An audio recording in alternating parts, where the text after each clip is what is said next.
Welcome to the Undisputed podcast. I'm your host, Jenny Taft. This podcast is the full show from today's episode of Undisputed from start to finish. They've got a busy slate, so skip Shannon. Let's get to it. Happy Friday, everybody, and welcome to Undisputed, live from Los Angeles.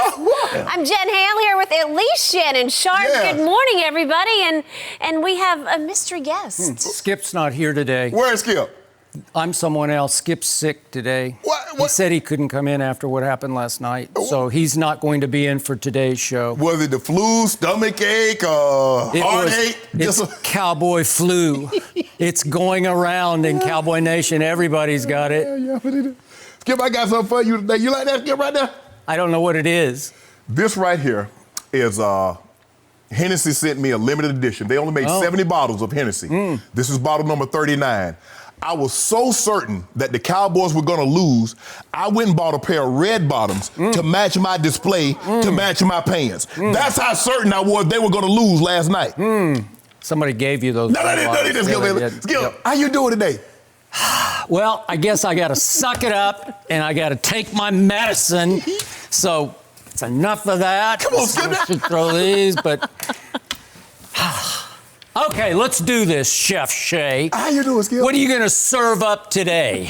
It's a beautiful day in the restaurant. A beautiful day in the restaurant. Emotions are riding high this morning, if you can't tell. We have plenty to get to today. Will Patrick Mahomes get revenge against Tom Brady and the Patriots on Sunday? Plus, can Lamar Jackson and the Ravens keep on rolling in Buffalo? First, though, I'm sorry, Skip, we are going to dive deep into that Cowboys-Bears game from last night.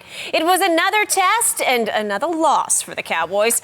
After jumping out to a 7-point lead, the Bears took it to Dallas by putting up 24 unanswered. Dak and the Cowboys rallied late, 17 points in the fourth quarter, but too little, too late.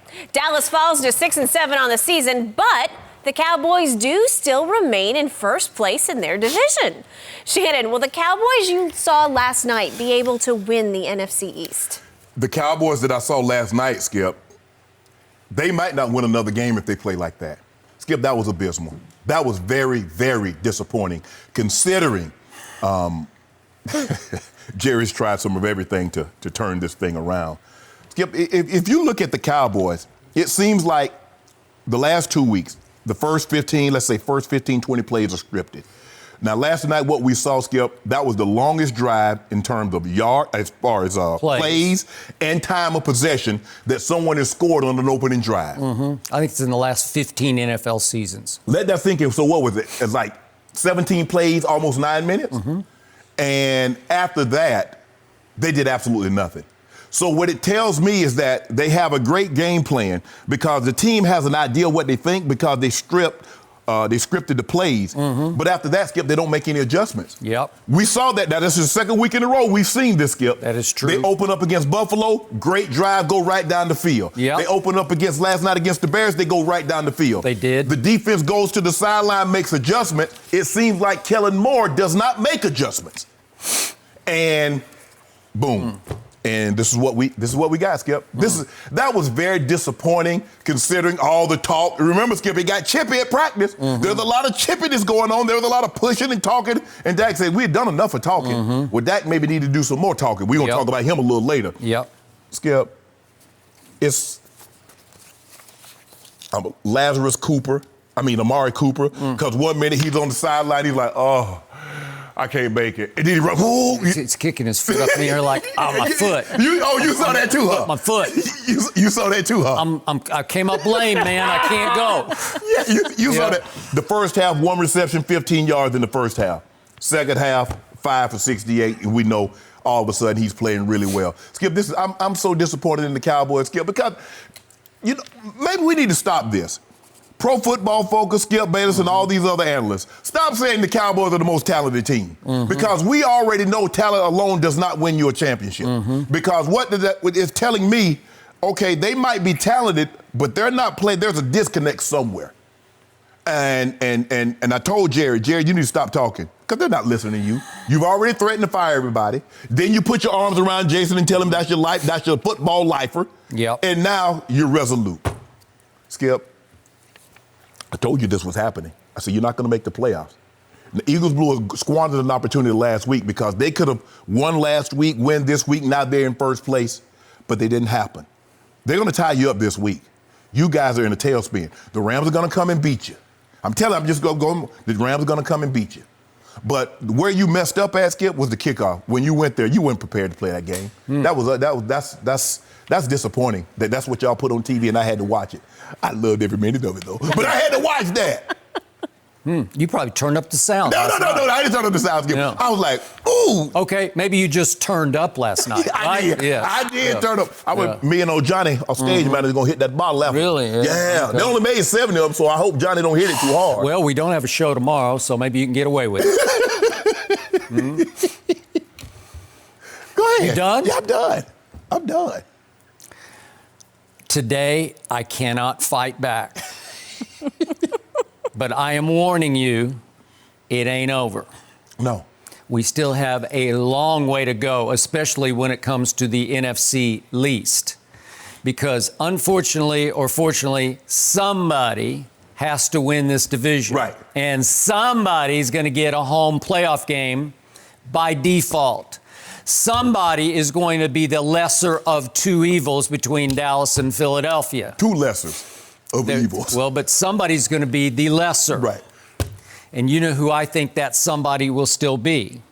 But I am here to admit publicly, I'm not in my right mind right now because I am so worn out from watching my team fail to take off.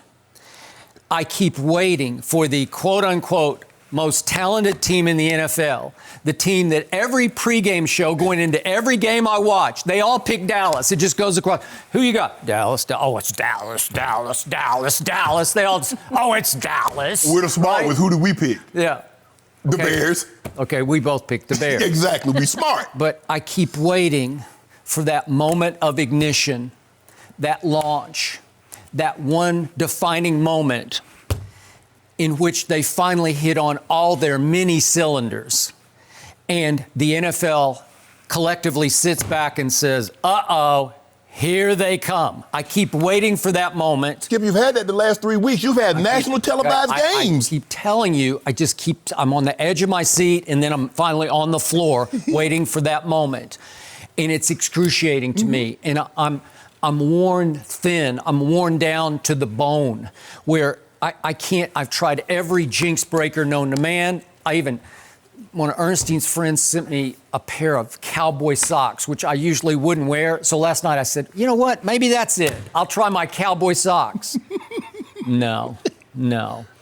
Last night, of all the games they played all year, was the most disappointing, frustrating, teeth-gnashing, hand-wringing display of the entire year, to the point that I could barely watch the end of it because I did predict yesterday that the Bears would win simply because there's no urgency. There's no reason that you had to go win that game. It was not do or die. Right. Boy, Jason Garrett lit a fire under his team last night, didn't he? But I thought they would lose a close game. I didn't see that coming because you didn't see that coming. No. I thought it would be. Definitely thought it would be closer than that. That was total domination. I did not see Mitchell Trubisky's offense scoring 24 unanswered points. Think about that. 24 unanswered after that opening drive. 24 unanswered points. And I did not see Dak Prescott's offense, number one in the NFL, after the opening drive, listen to this, go punt, missed field goal. Was that not predictable? Yep. Missed field goal, punt, and punt. Those are the next 5 possessions after that opening drive. Right. That was against a Bears defense, once vaunted, that was missing Roquan Smith, who went out early. Prince Amukamara couldn't go for the whole game. Trevathan. They didn't have Danny Trevathan, and they haven't had Akeem Hicks for a while. Right. So those are 4 really key pieces. Like, if I had to rank pieces on that defense outside of Khalil Mack, that might be my top 5. Yeah. It might be. Well, right? Hicks is 2, Trevathan is 3. Yeah, I know. I got you. What an embarrassment that was. It was. So, I'm going to admit to you, did I lose some confidence in my team last night? You better believe I lost some confidence. But I still believe my team is better than the team you picked. I just believe Dallas is better than Philadelphia. The same Philadelphia that went to South Beach and face planted in front of the Miami Dolphins. They had the easiest closing schedule in all of football, and they lost the easiest game on that closing schedule at Miami. And I am not going to be surprised if your Eagles, or Beagles as I call them, if they don't blow another game, either to the Giants and Eli, they got to play them twice, the Redskins at Washington, the Redskins have come alive with a little bit of a running game, or obviously December 22nd, Dallas at Philadelphia. Of all the things I trust, to your point, do I believe that my team will beat the Rams in 10 days? They got 10 days to get a little healthier for this game. Maybe to get Jeff Heath back. Maybe to get Leighton Vander Esch back. Maybe to get Antoine Woods back if he's eligible to play. Maybe they would be a little healthier going into that game with this 10-day break, the mini bye. Do I believe they? No, I don't. I have no evidence. I have no logical reason to believe they're going to beat the Rams. Right. The Rams seem to come back to life at Arizona, and we'll see how they fare against Seattle. Right. But the point is, none of that matters. I'm going to say it again. It doesn't matter except for confidence and momentum. Again, traditionally in this league, you have to, as Coach Tom Landry used to preach to me, you have to streak, was his word. You have to streak through December. It's the only way to go win the Super Bowl. You streak. You get on a Super Bowl roll. Right. Well, they're unrolling. They're falling backward. Unraveling. Okay, they are unraveling right before your very eyes. So what if they lost the game to the Rams, which I think they will? So that would mean they would have lost 4 straight, 5 of 6, and 8 of 11 going to Philadelphia for the big showdown game. Do I think they can dredge it back up and suddenly, is there a switch to flip inside that psyche? Yeah, I still believe there is one. They've always played pretty to very well at Philadelphia.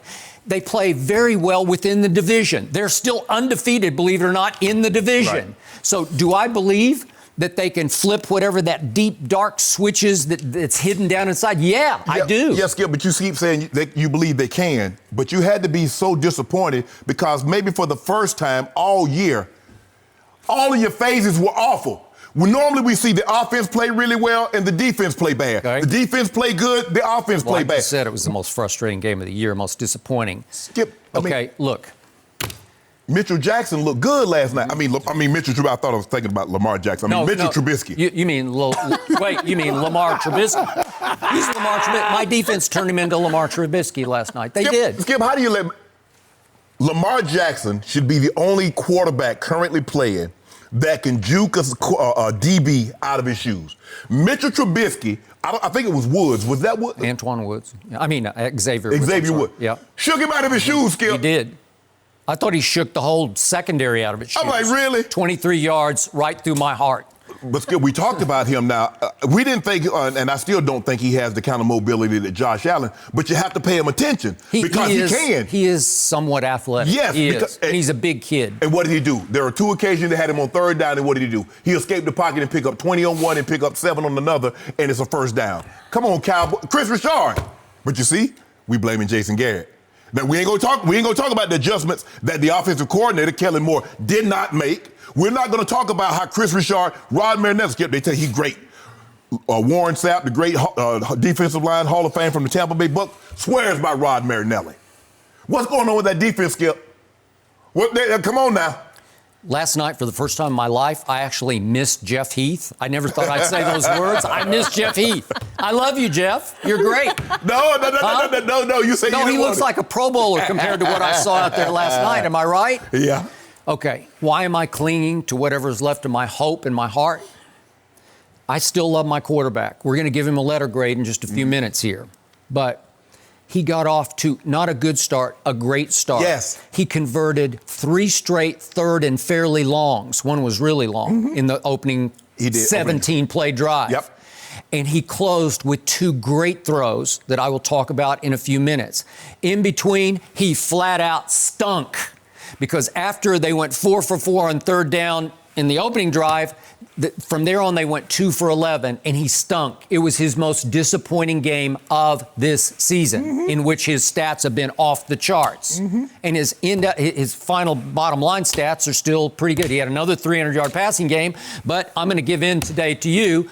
A lot of garbage yards. Yep, empty calories. Yep. I don't know if they were empty, but they were, I'll go with garbage. Empty. But do you realize his receivers dropped 4 more balls last night? They are running away with the NFL lead in drops. The Dallas Cowboy receivers are. They are now 29th, are the Dallas Cowboy receivers in yards after catch. Yeah. So he's not getting any help from his receivers either. Skip, a lot of yard after catch have to do with the accuracy in which you throw the guy. If you lead him. Last night you can make that case. And I give you that. Doink it to him, Dak, because you saw he was doinking the ball all over the field, Skip Bayless. You saw right after the halftime, after the Bears went down and scored, he had Amari Cooper wide open and doinked it to him. He had Randall Cobb open. Whoop, whoop, whoop behind him. I give you that. I just said he stunk until the last 4 or 5 minutes. I didn't know the Cowboys had signed Nelson Aguilar. I mean, that was Michael Gallup. Yeah, he whoop, whoop, loop, loop, loop. Butterfingers. Michael Aguilar. Now, to your man, and I gave into you on yesterday's show, and I said, okay, you've been pounding me like they're supposed to pound the rock. Pounding the Zeke. Run the football. Run the football. It's what they got to get back to doing. Yep. Go old school. Feed the beast. Yep. And so I said, okay, fine. 30 carries. Give it to him. Let's see what happens. And about 2/3 of the way through the second quarter, he finally broke loose, and he went 31 yards. Right. And it was a splash play, and it was his longest run of the whole year. It was Saquon-esque because it was his only big splash play of the night, except if it had been Saquon, he would have taken that to the house. To the house. Zeke doesn't have house burst anymore. And help me out, Mr. Sharpe. Yes. After that play, that 31-yarder, and by the way, that was still, they only trailed 10-7 at that point. So from that point on, did Zeke impose his will on that defense the way he used to? Because there was a time where you could feed that beast and he would literally beat the defense into submission, where they would be saying no moss by the fourth quarter, like, we don't want to tackle you anymore. No, that's not what happened. After the 31-yarder, he had 8 more carries in the game for a grand total of 15 yards. That's 1.9 a pop. Not good enough. Right. In fact, he was the one who looked like he was worn out as opposed to wearing out the defense. And I'm going to get to that in a few minutes where we'll go deeper into how he looked worn out. But if you take away the 31-yarder from his grand total last night, that left 18 other carries for a grand total of 50 yards. That's 2.8 a pop. That's not good enough. See what you do, but see, this is what you like to do. You like to say, well, if we take this long run from Zeke and we take that away, he had 85 yards or whatever he had, and if we take those away, well, if you take up those garbage yards from what Dak Prescott had at the end of the game, I'm not talking what do you about got? Dak. I'm talking about Zeke. But you got to talk about. I'm talking about establishing the run. No. I'm talking about imposing will. Hold on. Didn't happen. No, what about, hold on. Pro Football Focus say that's the second most valuable player in all the league. When is he going to show his value? They ain't say nothing about Zeke was the second most valuable. They say Dak Prescott is the second most valuable player in the NFL. A lot of those rankings have Zeke above Dak. That one didn't. It didn't. I agree. So when is he going to do his job? I can't fight back today. I could for all the previous games, and you I couldn't still fight back say against he Buffalo. will. You know what? I bet he'll fight back at Philly. Oh, my God. Want a bet? We got I got 5 cases. I'll make it 10. I'll go 10. No. Yeah, I'm still hanging in with my quarterback. Okay, you can hang in all you want to. But he had an opportunity against New England. He had an opportunity against Buffalo. Mitchell Trubisky. Now he got Mitchell Trubisky. People thinking Mitchell Trubisky is a Pro Bowler. Well, that wasn't his fault. That was the defense's fault. No. Shannon, you're going to have to swallow this at some point.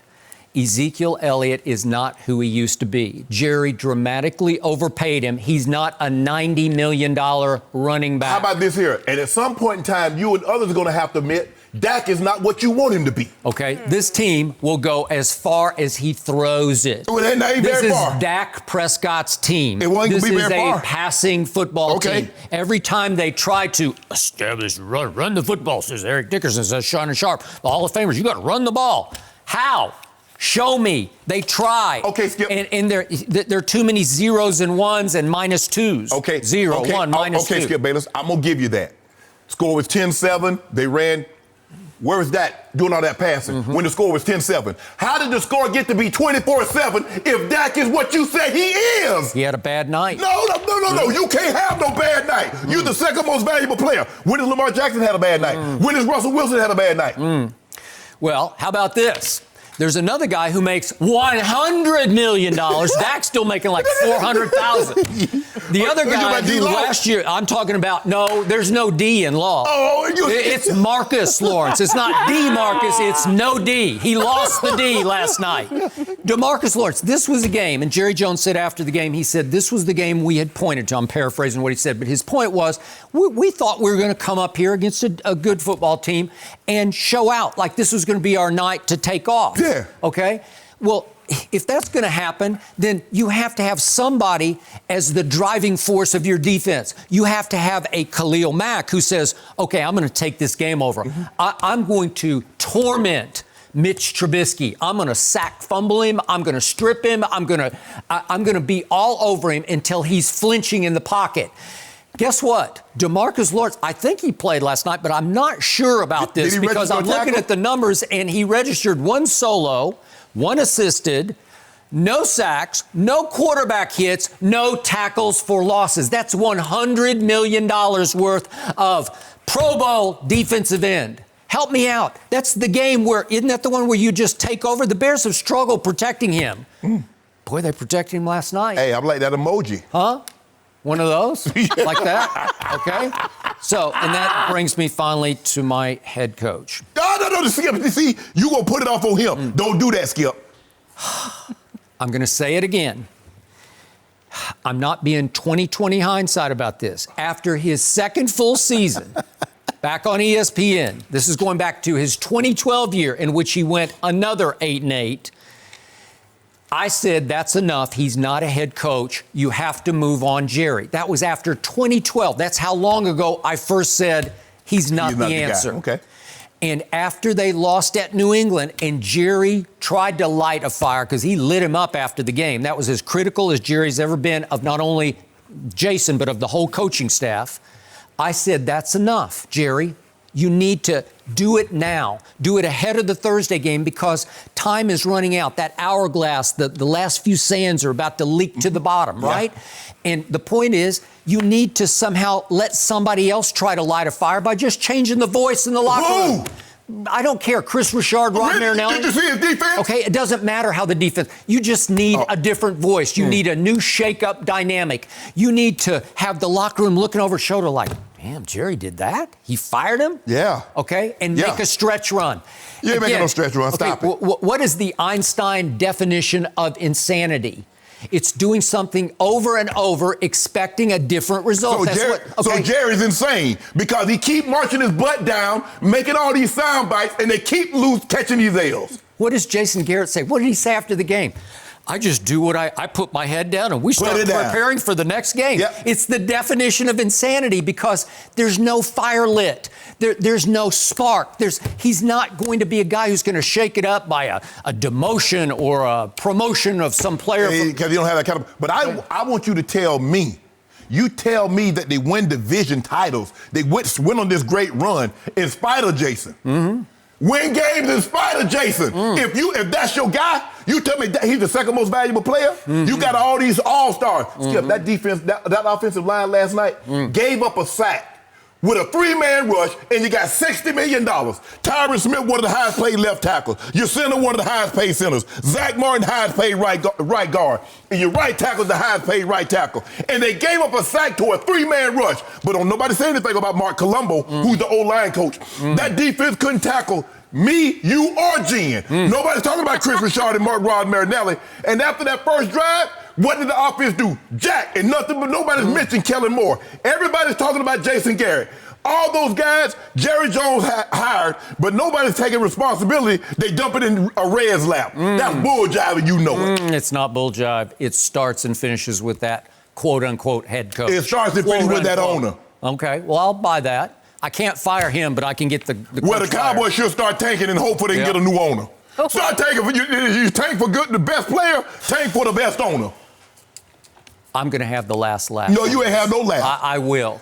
It's going to be the greatest story ever told. It's going to be a 1 billion to 1 shot. They're going to lose to the Rams and go to Philly and win the division. That's what's going to happen. And you're going to sit over there and you're going to have to put a disguise on because you're not going to want to show up.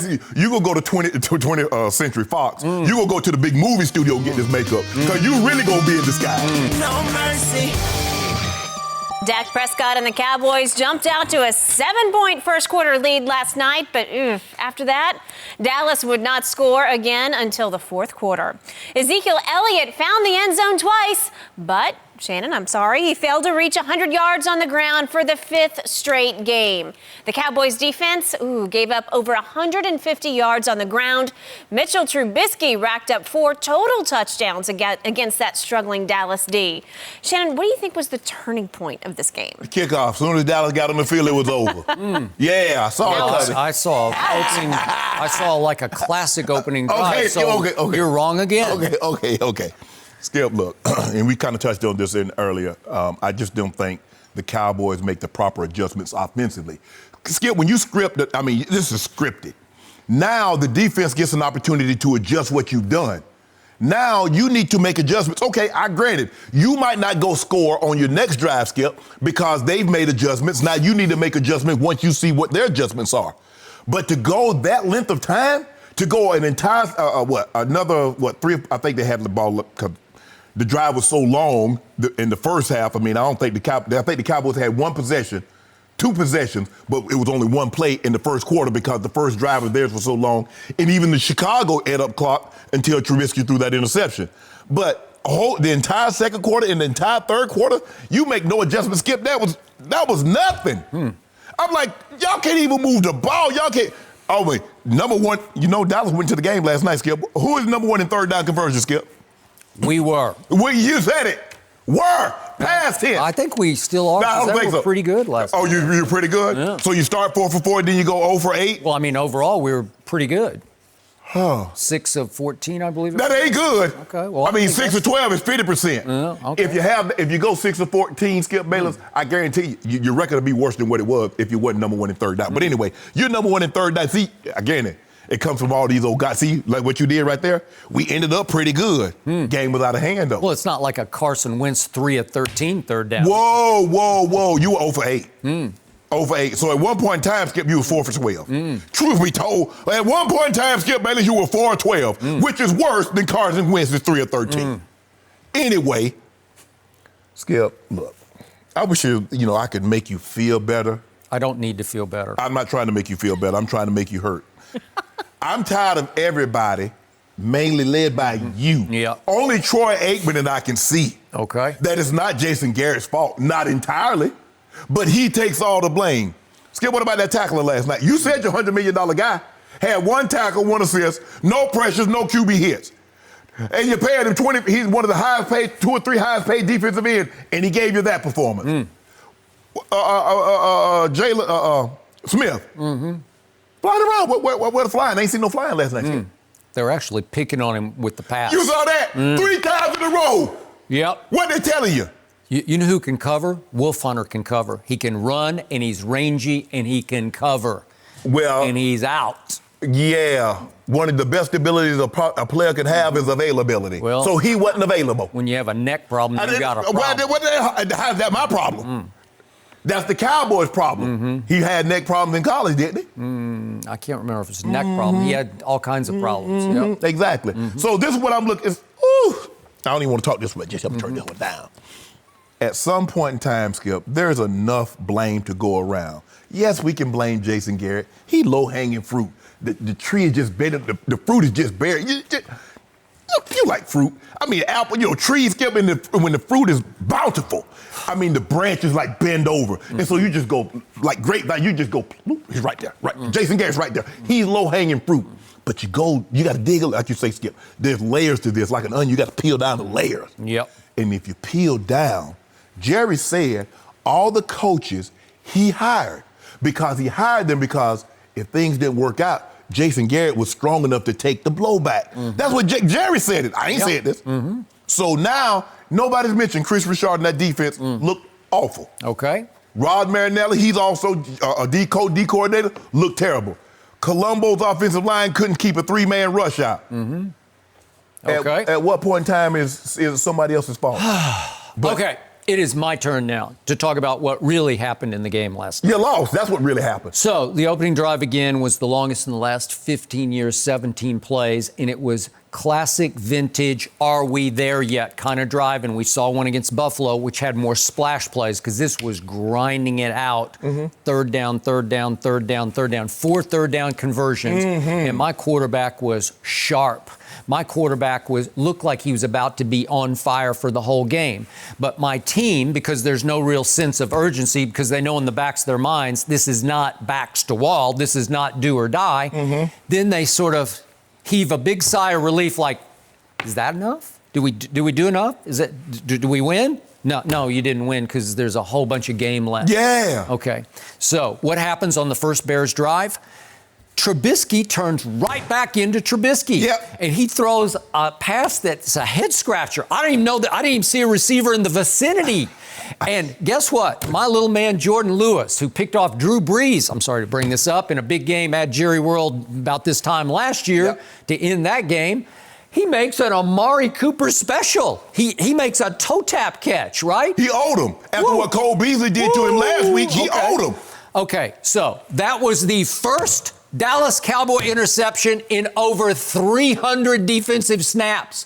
They had gone 4 games with no turnovers, tying a franchise record. And I'm like, whoopsie-doo, here we go, right? Because it was like finally somebody got their hands on a football and actually held onto it and toe-tapped. And again, the ref initially said no, and then it was a quick review. Oh, yeah, he got his toes down. Right. Guess what, boys and girls? What was the upshot of the first interception in forever? It pinned them at their 1 yard line. It was so 2019 Dallas Cowboys because they finally got a turnover that put them in jail. It's like, what are you doing? Like it's absolutely the worst turnover that you could force is on your own 1 yard line, to the point that you start thinking, well, should he have just knocked the ball down? Well, then they're probably going to get at least a field goal out of it. So you got to catch it. And they might have got a first down and led to a touchdown. Okay, given how it had been going, you're probably right. But this was their first drive. So you say, good, we got the ball. Yeah. And we got nowhere to go. And it's a quick 3 and out. Oh, and you now got they Dak. Okay, but again, on the 1 yard line. Yes, Dak. Okay, well, we don't got Dak. Oh. But we did, by the way, there is a silver lining here. We did win the turnover battle last night, and usually when you go 2-0, even on the road, you got a pretty good shot at winning the game. Am I right about that? My team, silver lining, did not turn the football over. My quarterback didn't turn it over. My running back didn't turn it over. Nobody fumbled. No receiver. They dropped 4 balls, but they did not fumble a football. Is that not a small positive? Yeah, I'll take that. And they wound up with more yards than the Bears, but you're going to laugh at that because you say that's empty calories. It was. Okay, so now I got to just mention this, and we don't even have to see it, but we're talking about the $100 million man, DeMarcus Lawrence, because this was a little big play in this game, because as the Bears then started to drive in what turned into the 7-7 drive, Dallas backed him up to 3rd and 9 at the 50. And what did my $100 million defensive end do on that play? He jumped offside. You can't, you know what? That's a losing play. You've been around, I mean, you were mostly on winning teams, but you know what a losing play is. That's just a losing play where your whole psyche is just infiltrated with negative thoughts and what can go wrong will go wrong. That's your highest paid defensive player. That's the guy who should be setting the tone on defense. He's your highest paid player. Ain't no just defense. He's your highest paid player. But you got to make a play instead of a negative play. Right. And all of a sudden, it's 3rd and 4, and he flips it over to Tariq Cohen, and he gets loose and for whatever it was, and it's a first down. And here they go 7-7. So I just wanted to point that out. That's a losing play. And it was kind of a little turning point play. But now we get to the essence of turning point to me. I talked about it earlier. Zeke finally got loose. It was 1st and 10 at the 39. This is later in the second quarter. And he gets free for 31 that once upon a time might have been house. It might have been touchdown, but it's 31. And it was a sight for sore eyes because it's his longest run of the year. And I'm up giving him a standing ovation, and I'm like, eat, Zeke, eat, because we don't get to see this very often, do we? We don't get to see this. And we got to see it, and he deserved to be doing let's eat, right? So that's the first play. So now it's 1st and 10, and I'm going feed the beast, because that was my mantra yesterday to you. That was my whole approach to the game. Let him get a blow. He need to come out and get a blow. Okay, wait a second. I'm going to get to the blow in just a second. So they give it to him, and he gets 4, which is not bad. Good. I'll take 4. And then they give it to him again, and he gets 2. Yeah. He gets 2. And guess what he does after the 2-yard gain? He waves out. Yeah. He waves out. Take me out, Coach. I've had enough. This man is making $50 guaranteed million, and he's waving out in the second quarter. I'm outraged. I'm serious. Skip. That's just so out of line. Skip. You can't win that way when the guy that a lot of people think is your best player. Coach doesn't need a blow. Take me out. Skip, I don't care if you're making $1 trillion. Okay. He still got heart and lungs. Okay. That require oxygen. Okay. And so he would tie. Would Shannon Sharpe have caught No, seriously. Would you have caught an 80-yard pass, 60-yard, 50-yard pass and say, Mike, I can't breathe. I'm in the end zone. Yeah. I'm going to the house. I get 56. I'm going to the house. I'm coming to the sideline to give me some oxygen anyway. Chicago it's high altitude up there. Right? You can barely breathe up there. It's lakefront. Come on. It's sea level, so to speak, right? No. So now it's 3rd and 4. That's what's left because he got 4 and 2. So on 3rd and 4, what then happens? Help me out. Guess who was not available last night? He tried to go before the game and could not go. Tony Pollard. What? High ankle sprain. So all of a sudden, guess who's in the game instead of 21? Who? Olawale, my fullback, is in the game on a crucial play. Remember, this is crucial. It's 10-7 right now, so the game is still teetering. We're kind of getting near the end of the half, right? And what happens on 3rd and 4? Olawale goes out on a pass pattern, although he gets it in his head that it's a wheel route when Dak against a blitz needs him to be the safety valve. He needs to just toss it to him and let him run with it for a first down. Did you just see what Trubisky and Tariq Cohen did earlier? That's what they did. So again, I'm looking at this play as it's a disaster because the fullback is running it, and then Fox showed on the sideline. Dak was all over him on the sideline because I assume he hand signaled him. Maybe they checked off. Maybe it got changed at the line. But he's rarely in the game. Right. They don't even use him as a blocker that much. He is seldom used. That would have been Tony Pollard. He does catch it at least as well as he runs it. And maybe they go score there. But they could have gone up 14-10. Well, maybe you need to talk about the running back coach, which is Garrett Brown, and says, okay, did you coach him up enough? Okay, well, I don't know, but you don't expect him to be thrust into the game on 3rd and 4. Hold on. Where is 21? It's 3rd and 4. The game is teetering right now. Yeah. You can at least make it 10-10. We're tired. Right? Huh? Tired, boss. Tired. I'm tired. I need a blow. All that Cabo training. Yeah, it's Cabo training. It's like he's still running in sand. Yeah, stop that. That man is in tip-top shape. So, again, obviously the ball falls harmlessly to the turf, and I'm out of my mind, but it leaves at least a 42-yard field goal to tie the game. And guess what? What did I tell you yesterday? I first guessed this. This is not a second guess. His confidence is shot. It was already severely damaged. Yeah. And then they brought in 3 kickers for a tryout a few days back, and it became very public. So these kickers, it's fragile psyche now because it's all in your head. Right, they're quirky anyway to begin with. They're quirky, but it's just like the golf swing. It comes and it goes, and when it goes, you can't get it back. And it drives you crazy because you get the demons in your psyche. He's got the demons. Mm-hmm. So what happens? It's a tricky place to kick because they're crosswinds that are unpredictable. And he hits it. It looked like he hit it okay, but the wind got a hold of it a little bit, and it misses wide right. It was so predictable, and you could just see the Cowboys sideline go, like, that's it. That was really the end of the Dallas Cowboys last night, as I knew and thought I was going to love them, because that's the kicker you couldn't trust going into. I'm first guessing this. Right. You can't put the game on his foot. Well, the thing is, Skip, though, what I told you, when they brought those kickers in and they didn't sign any, that told you that Maher was better than anybody that they had brought in. But guess what? This morning, they're bringing in some more kickers, too. They are. But Jerry said last night, we know what's out there. And what he's trying to say is, we just couldn't find a better option than even the damaged psyche of our guy. Correct. Right? Yes. And now, would you believe their guy has missed 10 field goals? That is the most in the league, and it is the most over the last 4 NFL seasons that any kicker has had in any one season is 10 misses. Right. And right now, I'm having to trust that. So we continue. So it goes into the second half. And all of a sudden, my team goes on another roll, predictably, and they go down. And finally, they get down in close. It's a 54-yard drive in 9 plays. And the last 4, they fed the beast. Remember this? They go to Zeke, 6, 2, 1, and then it's 4th down, and they needed 1 for a first and 2 for a touchdown. And he hammered it home right up the middle. Right. Okay, so all of a sudden, it's 24-14, and I'm thinking... And that came off a turnover. Okay, yeah, they forced their second turnover. Okay, and I'm thinking... Maybe. I don't know. I haven't seen any real sign of life since the opening drive, but now this looks like, okay, maybe they got promising. Maybe they're about to click and fire. Are you feeling good? I'm feeling real good. And guess what my kicker does? Guess what he does? Kicks it out of bounds. He kicks it out of bounds. It's the one thing you cannot do. You crush the confidence of your team. The sideline's like, oh, God. He kicks it out of bounds, and by rule, they get it at the 40-yard line. And what does my defense do? It takes 3 plays for Chicago to go whoosh, whoosh, whoosh, and score and make it 31-14. And the last play is what you brought up. It's Lamar Trubisky. It's 23 yards. Can we sit? Just drive a knife right into my heart. Here he is again.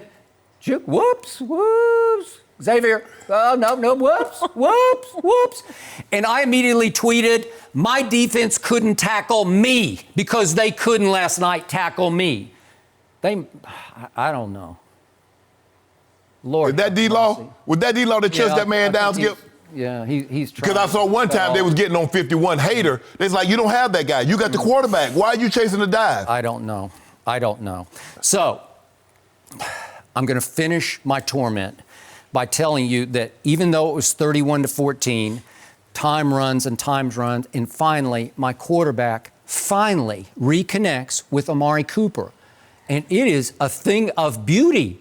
I tweeted that it was like Santa coming down the chimney, the way that ball dropped into Amari. This was a big-time throw and obviously a big-time catch because that's not easy, that was a great throwing catch. Yeah, it is really great. And all of a sudden, it's 31-21. With 4:29 left, which you think, okay, maybe, I don't know. I'm not like out of my mind giddy with optimism, but I'm thinking they might have a shot here. Again, for his first 3 years, Dak Prescott led this league in game-winning drives. So I think, okay, maybe if you give him the ball back one more time. So right away, my defense pushes them back into 3rd and 9 at the 38. It's still 4:14 left to go. And guess what happens? If we could see this play, this is what happens. This is the killer play of the night. He steps up and flips it to, you ready for this? Jesper Horsted. He is their undrafted rookie out of Princeton, Jesper Horsted. Yeah. He goes for 14 yards right through my heart. It's over. That was the game-killing catch and run. And he was doing taxes before the game, too. He was doing taxes. He a prisoner. Yeah. He on fire, guys. Jesper Horsted. He did me in. Are you believing this? It came to this. Because seriously, when that happened, I just fell on the floor because that's the essence of this defense. You let the undrafted rookie from Princeton be so uncovered. There's nobody home over there. No. And Trubisky made a nice little move up, and he stepped up through the rush. What there was, I put quotes around rush because they got no real pass rush. There's nothing consistent. Which is surprising. Okay, it is because you think, wait, D-Law and Robert Quinn and Michael Bennett, where are they? Michael Bennett seems to be the only one that's consistently getting pressure. And they're moving him all around the field. I mean, they put him at right end, left end, DT. I mean, but Skip, I can understand your frustration with DeMarcus Lawrence because a guy he was a first-team All-Pro, he was a Pro Bowler last year, and it seems like I don't know what it is, but he has not lived up to what they are paying him to do. And it's very disappointing. We've seen little flashes. There's one game I came in and I said, okay, I give him his D back. Yeah. I don't even remember what game it was. Philly, maybe. No, it wasn't Philly. It was a couple after that. Yeah. But that was the only one the whole year. So you want to talk about underachieving, overpaid? It's everywhere you look, all around. The offensive line, you're right, across the ball. Yeah. They're all just, they're performing way beneath their pay grades, all the way across. Yeah. So is Zeke. I'm sorry, he just is. Yeah, your quarterback. Okay. Well, your quarterback is overperforming his pay grade because they're only making $2 million a year. So, but you don't talk about that though. You don't want to talk about what he did the first 3 quarters. Okay, well, I did, and we're going to talk about him in just a moment. But the point is that, to me, everybody but my quarterback has underachieved and underperformed. But the hope is that somehow they'll all just say, okay, here we go, and they'll all rise up. Because you see teams come out for kickoff with urgency. You see it like once a weekend. One game will pop up. You know, I'll be watching 8 games at once, and one will pop up, and I'll say, "Ooh, they came to play today." The only time I've seen my team come to play was against Philly at home, and it was a long time ago. And that's a lot of games to be played. They played 13 games, and only once have I said, "Wow, they were ready." But Skip, if you notice, it's like, and what happened in Philly? Philly got the ball first. Dallas forced a turnover. They went down and scored. They got Philly got the ball again. They stopped them. Dallas went down and scored. But what happened? No, it was a turnover. Turnover. It was a strip sack of Carson Wentz. And so what we're seeing, Skip, is that if Dallas can go back-to-back possessions, they feel comfortable. But when teams stop them after they score that first touchdown, we saw that against Buffalo. We saw it again last night. They're like, now what? You got to make adjustments, Kellen Moore. You have to make adjustments. They made adjustments to you. Now you have to make adjustments to them. And it's not happening. Skip, that was one of the poorest tackling performances that I've seen in a very long time from a team. Okay, and what is tackling in the end? It's like desire. Yeah. It's effort. It's want to. You actually tackle before the game in your head. You know, you lock in where you say, nobody's going to get loose tonight. A lot of times, Skip, what's happening is that they heard what you said. They hadn't forced a turnover. And now they're just trying to tackle the ball. You better tackle the man. Okay. And then hope you can hold him up and somebody come poke the ball out like they did last night with Montgomery. But you're just trying to arm tackle the guy and try to punch the ball out and guys running through your tackles. Well, we got 10 days to try to heal up physically and mentally. It's a nice little break. You'll never get over this. Mentally is important. Losing is worse than dying. You know why, Skip? Because you got to wake up the next morning when you lose. When you die, it's over. Is that original with No. But the way you guys are losing after so promising, Jerry's already printing up T-shirts, Super Bowl bound. Them delusional Cowboy fans blowing up my timeline. I can't get one on the horn now, Jenny. Christmas has come early for Shannon. No. You know what? He is savoring to your Skip point, suffering. this has become the most maddening and inexplicable team I've ever tried to watch. Where you just can't. You know something is missing, but you also know deep down it's in there. Yeah. Right? Yeah. If they were just a bad team, I'd just write them off. I see little glimpses of, that pass to Amari. Oh, that can still happen. Hey, what about that bounce, that doink passes? You remember the one he threw to Zeke? Zeke kept running to the sideline. He bounced it to him. Skip Bayless, you saw that. Let's talk about this because we got to get him a letter grade. They're sprinkling just enough hope to keep you stringing along, huh? They're stringing me along. No mercy. Last night, Dak Prescott had over 300 yards through the air for the 4th time in the last 5 games.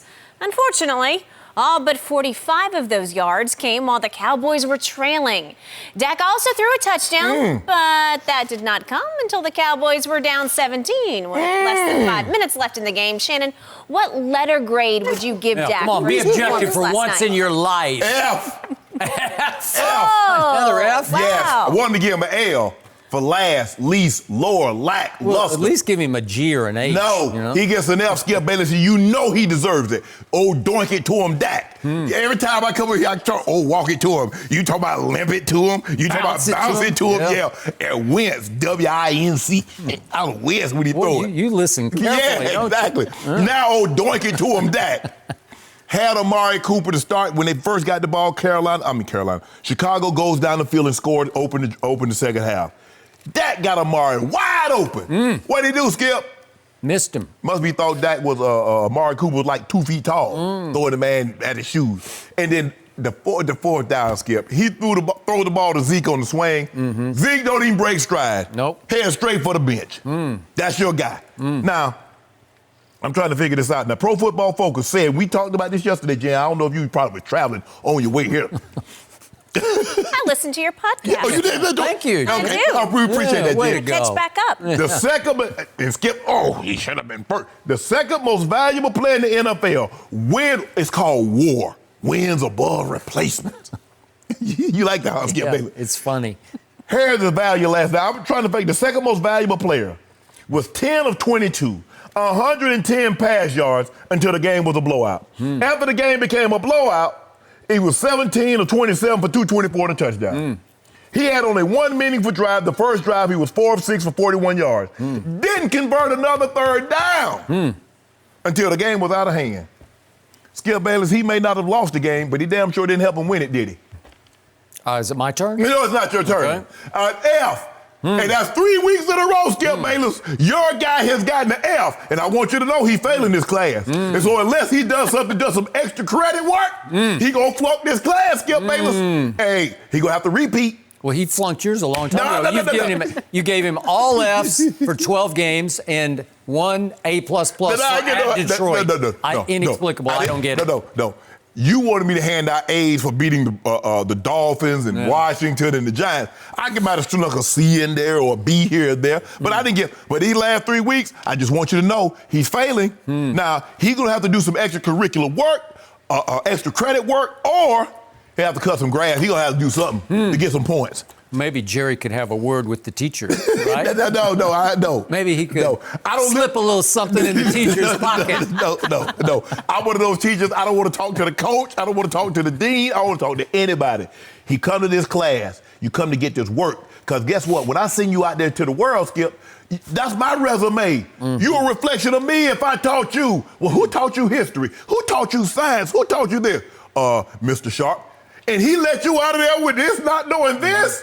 I can't do it, Skip. I can't. That's on my resume. I get this man an A or a B with that kind of performance. The game's out of hand. And Jerry Jones said it. Jerry Jones said after the game, don't let the final score, they beat us worse than what the final score would say. Now, that's what Jerry said. He said it. I don't know what else to say, Skip. F. Flunky. Well, speaking of wins above replacement, at least Dak is better than winces above replacement. Winces, because Philly's about winces above replacement. Because I wince when I watch you throw it in the ground. Like you tell me, this is not about Carson. Okay. This is not about walking to him. Yeah. We'll have our say about him on Monday. You brought it up, and I finished it. My turn. I am going to give my quarterback an overall grade of C+. And the reason I'm going to give him a plus is for the start and the sensational finish to the night. Can we start with the start, please? In that 17-play, longest drive in the last 15 NFL seasons, opening drive, 17 plays, he converts 3rd and 8, 3rd and 11, and 3rd and 3. If we could see those in order, please. Here we go. That's 3rd and 8. That's pretty good, I'd say. Here's 3rd and 11. This is hard, man. 3rd and 11, they bring the blitz, and that's a rifle shot. And the ball's behind. Okay, but it was still into double coverage. He gets it to Blake Jarwin, or Shannon Jarwin, as I call him, and then he converts the 3rd and 3 with another nice throw. Those are hard throws on the opening drive against a fired-up Bears defense that still had Roquan Smith at that point. So I got to give him pretty high credit for that drive because that was a nice way to set the tone for the night. From there on, I told you he stunk for the longest time until kind of the middle of the third quarter when, after a turnover, he caught fire. And here he came. And we saw it. We need to see it one more time. The Santa drops down the chimney throw to Amari Cooper, as even the Hall of Famer tight end Shannon Sharpe told me this was a great throw, and I also give it a very good catch. But that was a late tone setter in which all of a sudden it gave this team some life it had not had. And by the way, little known fact from last night, would you believe that my quarterback Boy, I could watch that all day. I might have to. I might go home and just watch it just to lift my spirits. That's the only highlight I might. I just want to get it on a loop at my house and just watch it all night. I'll tell Ernestine, we just got to watch this play over and over, and I'll feel better in a little while. I was loopy last night after them things I had, Jen. Really? I was loopy. Yeah, I'll bet. Little known fact about the fourth quarter last night. What about it? My quarterback threw for 224 yards in the fourth quarter. That is the most yards passing by any NFL quarterback in any fourth quarter in this whole NFL season. That's number one. That is not that easy to do. Yes, I don't care who you are. Yes, 224 in the fourth, and we saw him do it last year against Philly. Remember that? He had 246 in the fourth quarter in overtime against Philly at home. Yeah. 224 is hard to do. And guess what?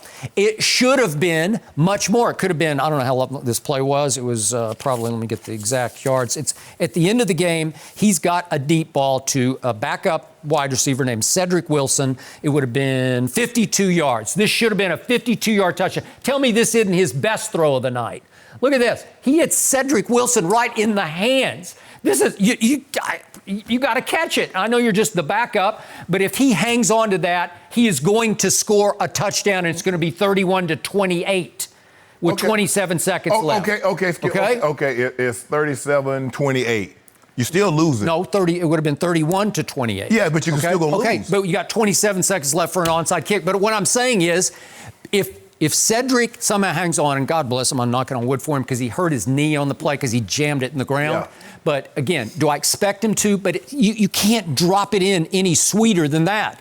If he hangs on, that's 52 more yards. And I told you he had 224, so he would have had 276 yards in the fourth quarter. How outrageously great is that? Skip. And you gave him an F. Yeah, Skip. You gave him an Skip. F. How can you give him an F? I gave him a C+. The plus because of the 224. Okay, Jen, how many touchdowns did he throw for when when the game was close? One. One, Skip. Does the fourth quarter count? Or yes. You always dismiss the fourth quarter like it doesn't count. Stop playing. I don't know. Back in your day, I know it was a long time ago, but maybe they didn't count the fourth quarter. I don't know. So Dallas was still playing. Today, they counted. I just want to make sure I'm reading you correctly. Yeah. So Chicago was playing in the fourth quarter the exact same way they was playing through the first three quarters defensively. Well, you know what? I don't think it's a simple yes or no.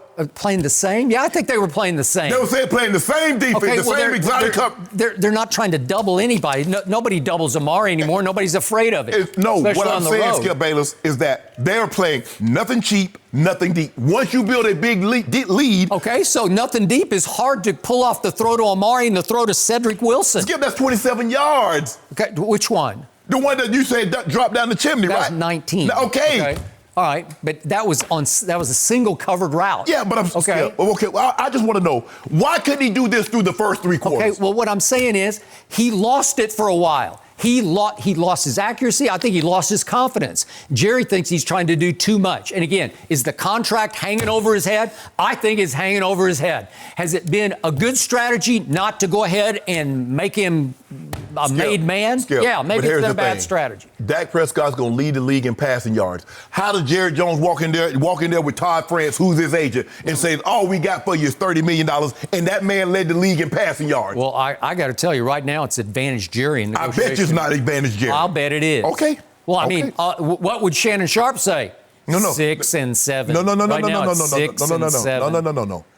No Cowboy has ever thrown for as many yards as I had. Mm-hmm. No Cowboy has had as many 400-yard seasons as I had. Mm-hmm. Now, you keep telling me I'm franchised. See, you say one thing to the media, and then you get behind these closed doors and you try to lowball me. I ain't going for it. Yeah, but who would Jerry Jones be listening to on Undisputed? Me or you? You're in the Hall of Fame. Skip. You've given him Fs every game. Jerry's saying, thank you, Shannon Sharpe. But here's the thing. I'm going to take Shannon's grades in and say, Dak, here, I'm going to just slide them across the table. This is what Skip the Hall of Fame tight end gave you Fs 7 times this year. He's able to, he ain't got no money. He ain't got no purse string. This is what Skip Bayless likes to do with Dak Prescott. Dak Prescott answers the first 5 questions right on the test.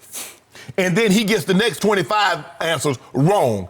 Time is run out on you taking the test. He go ahead and fill it out anyway. I ain't counting that. No, time has not run out. Yes, it is. See, there you go again. Yes, You're saying the fourth quarter doesn't count. Yeah. What are you talking about? Why couldn't he do it? He had 3 quarters. He had the first drive. It was excellent, exemplary. Mm-hmm. I just need to know, for the next 38 minutes. Why couldn't he do that? Because he's human and he had the most disappointing stretch of the whole year. I told you right out of the box today, that was his most disappointing performance. I give you that. But he bookended it with great and greater. Huh? 224 that should have been 276? Skip. Wow. Cut it to 31.28. Okay, let me give it to you in terms of monetarily. You make $10 million. You lose $100 million. And you make $50 million. What the hell have you got? You still in the hole. You lost the game. That's my point. Okay, but now you're doing like, it's a single thing that you're doing, but you need some help. Your receivers dropped 4 balls in the game. I need him some help. That doesn't apply to your analogy. I need some help, not to bounce it to me. He could have had more yards if he didn't skip it to Amari. He could have had more yards if he didn't throw it behind a Randall Cobb. He could have had more yards. He had a mid-game slump. I give it to you. He just lost it for a while, and then he got it back. How many quarterbacks in this league can get that back? Not many. They just go in the tank. Because most quarterbacks, the most valuable quarterbacks, they ain't gonna have them kind of game. Lamar Jackson, Russ, they don't have them kind of game. Hey, bounce it to him. When he goes south, he goes completely south and stays south. See what and he's going to the sideline like, I don't know what happened. No. I don't know. Skip, bounce it to him has not been in the MVP discussion. Your guy has been in the MVP discussion. Not according to you. Pro Football Focus says he's the second most valuable. So how in the hell is the second most valuable player with WAR, wins above replacement, stinking it up like that? 224? You think that's stinking it up in the fourth quarter? In the first 3 quarters, he had 110 passing yards. In the first 3 quarters. Leave it there, guys. We got to leave it there. They got 10 days now to try to rebound before they face the LA Rams. No mercy. Lamar Jackson continues his MVP campaign as the Ravens head up to Buffalo to take on the Bills Sunday. Baltimore is on an 8-game winning streak and certainly doesn't seem to be slowing down. Meanwhile, the Bills are coming off a huge Turkey Day win against Skip's Cowboys. Shannon, who wins this one? Skip, we circled this one. At the beginning of the season, this was one of the games that we thought was going to have significant meaning, of great importance for the simple fact these two teams met last year in the AFC Championship game. KC had it in their building, and we thought it would come down to this year, but Kansas City didn't get off to the start. Wait, we're doing the Bills, though, right? Oh, my bad. It's okay. Wrong game. Got it. Right. It's okay. I got it right here. Here we go. Yeah. Here we go. Lamar Jackson. Okay. I got Lamar. I took the Ravens because I think Lamar Jackson is playing unbelievable. He is, and I got 24-17. It's going to be windy, but I don't think wind's going to be a factor because they're going to run the football. The Baltimore Ravens get off the plane, drive to the stadium, ride on the bus to the stadium saying, we're running the ball 30 times at the bare minimum. Yep. On a good day, and we getting it going good, that's going to be 40, 45. Now, you're going to have to, Skip, it's hard for me to believe that you're going to win a ball game in which you just run the ball 50 times and throw it 2 times like the old Oklahoma and Nebraska used to do back in the day, or what we see Army and Navy do currently. That is they true. run the ball 50 times, throw it 1 or 2 times. I don't think we're going to see that.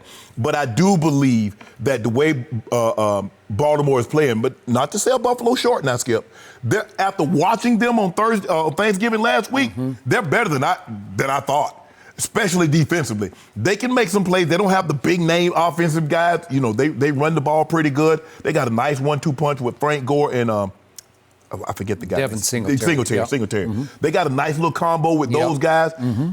The quarterback, Josh Allen, he's outplayed. You got Baker Mayfield. I got Baker Mayfield, Skip. He's outplayed him this year. He's more mobile than you think. He has a big-time arm. I think that's one of the reasons that they really wanted him, Skip, because he has the type of arm talent that can cut through 19 miles an hour wind at Buffalo. You know, you have to play the Jets, have to play in Foxborough.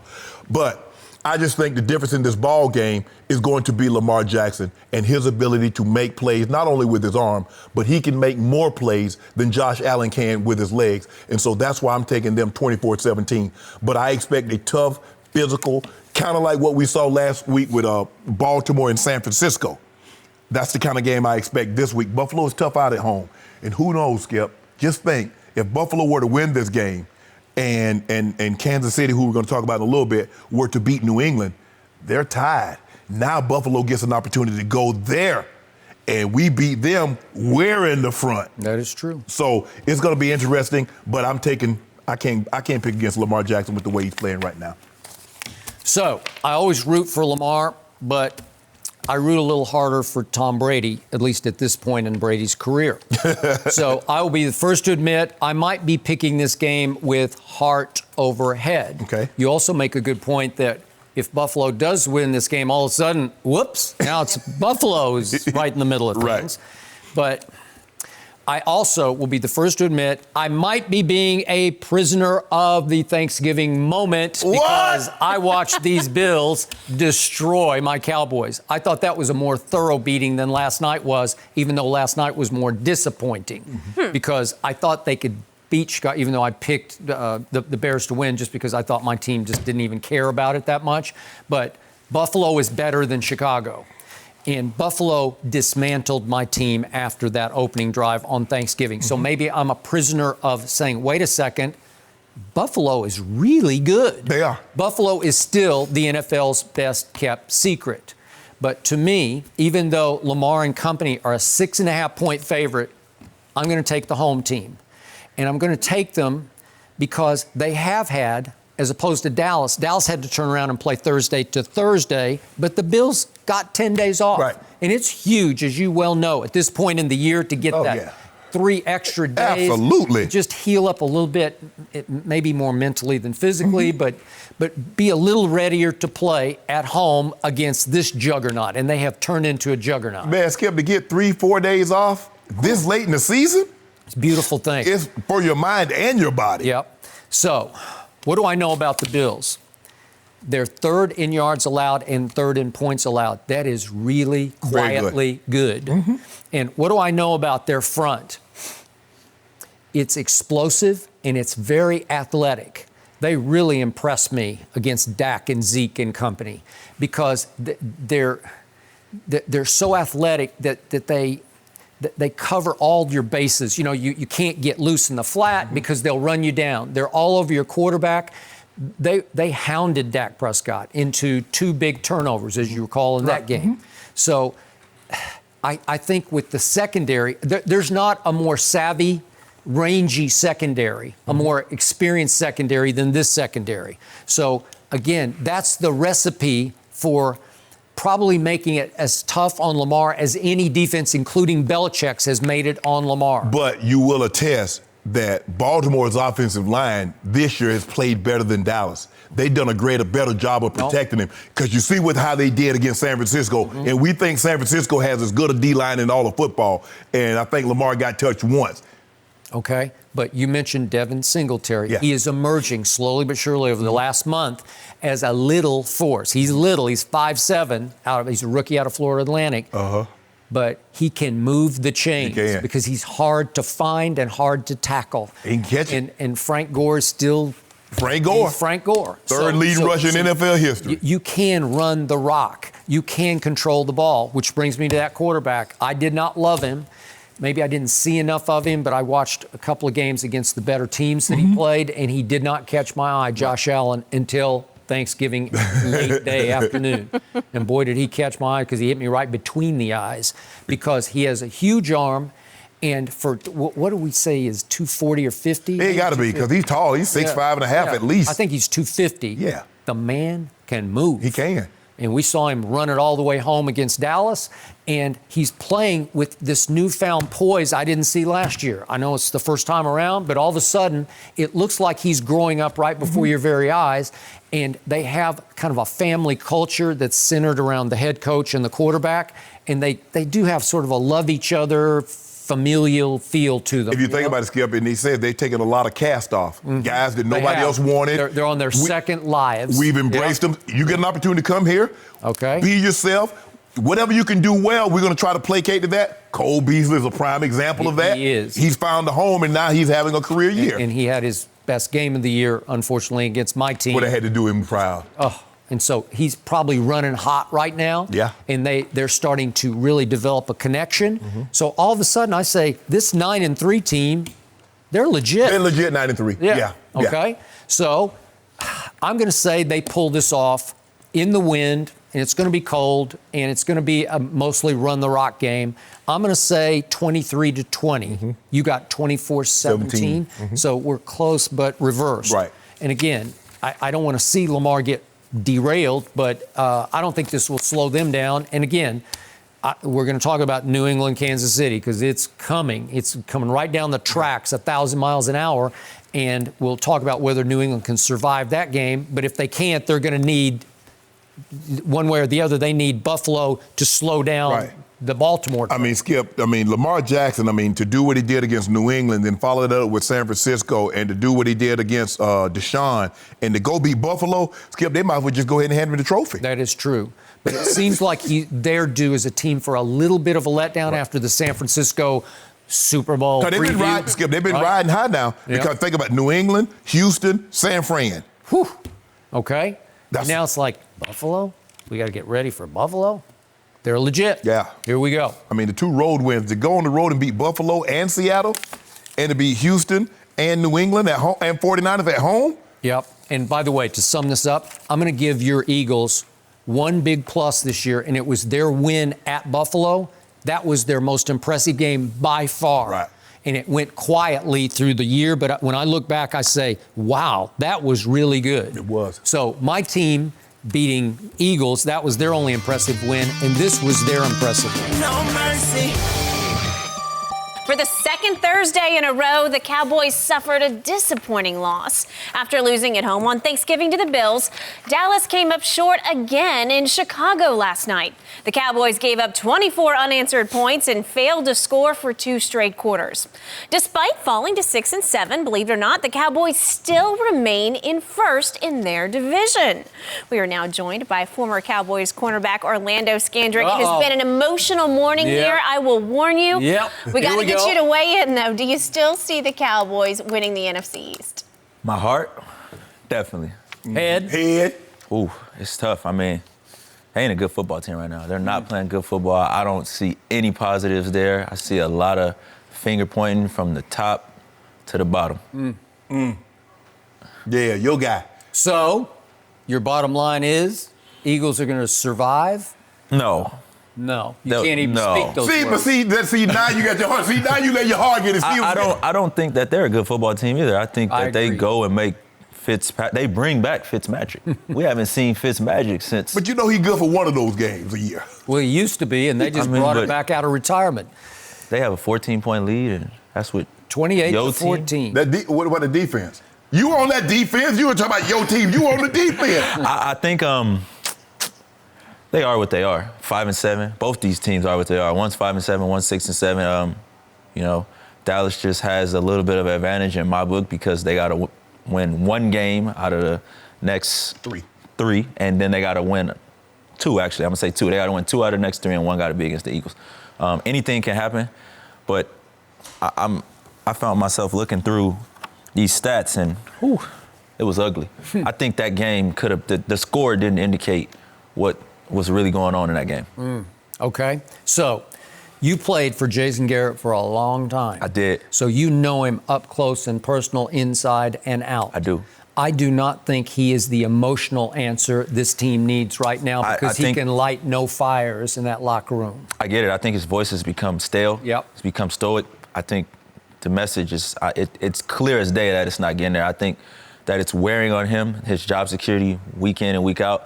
I don't think that that's fair, that he gets his job security assessed week in and week out, but that's the National Football League. It is what it is. But so how good a football coach is Jason Garrett, in your opinion? I think he's a good coach of men. A good football coach, I don't see it right now. Let's go bottom how is he line. A good coach of men? I don't even see that. I just think that, he's a bottom line guy. He tries to keep things in perspective. And sometimes with the league moving so fast, I think you got to keep things in perspective. Let's put it all in perspective. They 6-7, they're in first place still, but that's an ugly first place. Okay, is he too much of a good cop? I don't think so. But I think, how much control does he have? I think he wants to say that we're evaluating the kicker, and then Jerry comes out and says we're not. But then when I look at Brett Maher is his name, right? Yep. He's missed 10 kicks this year. Nobody's missed 10 kicks. Nobody in the last 4 years. And still employed. Dan Bailey missed 10 kicks his last 2 seasons, and one of them was an injured season. So at some point, you got to look at the top. I don't think Garrett made that decision. It wasn't Garrett's decision to get rid of Dan. This team don't have an identity, though.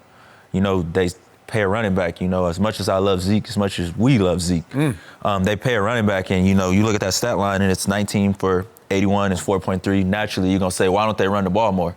If you take out that 31-yard game, Thank you. they're 18 for 50, 2.7. That's terrible. 2.8. Terrible. By the way, after the 31-yarder, his next 8 carries went for a grand total of 15 yards. That's 1.9 a carry. So he didn't exactly impose his will on the defense. I mean, but he got 3 people on him when he touched the ball every time. I mean, I think that they got a scheme deficiency.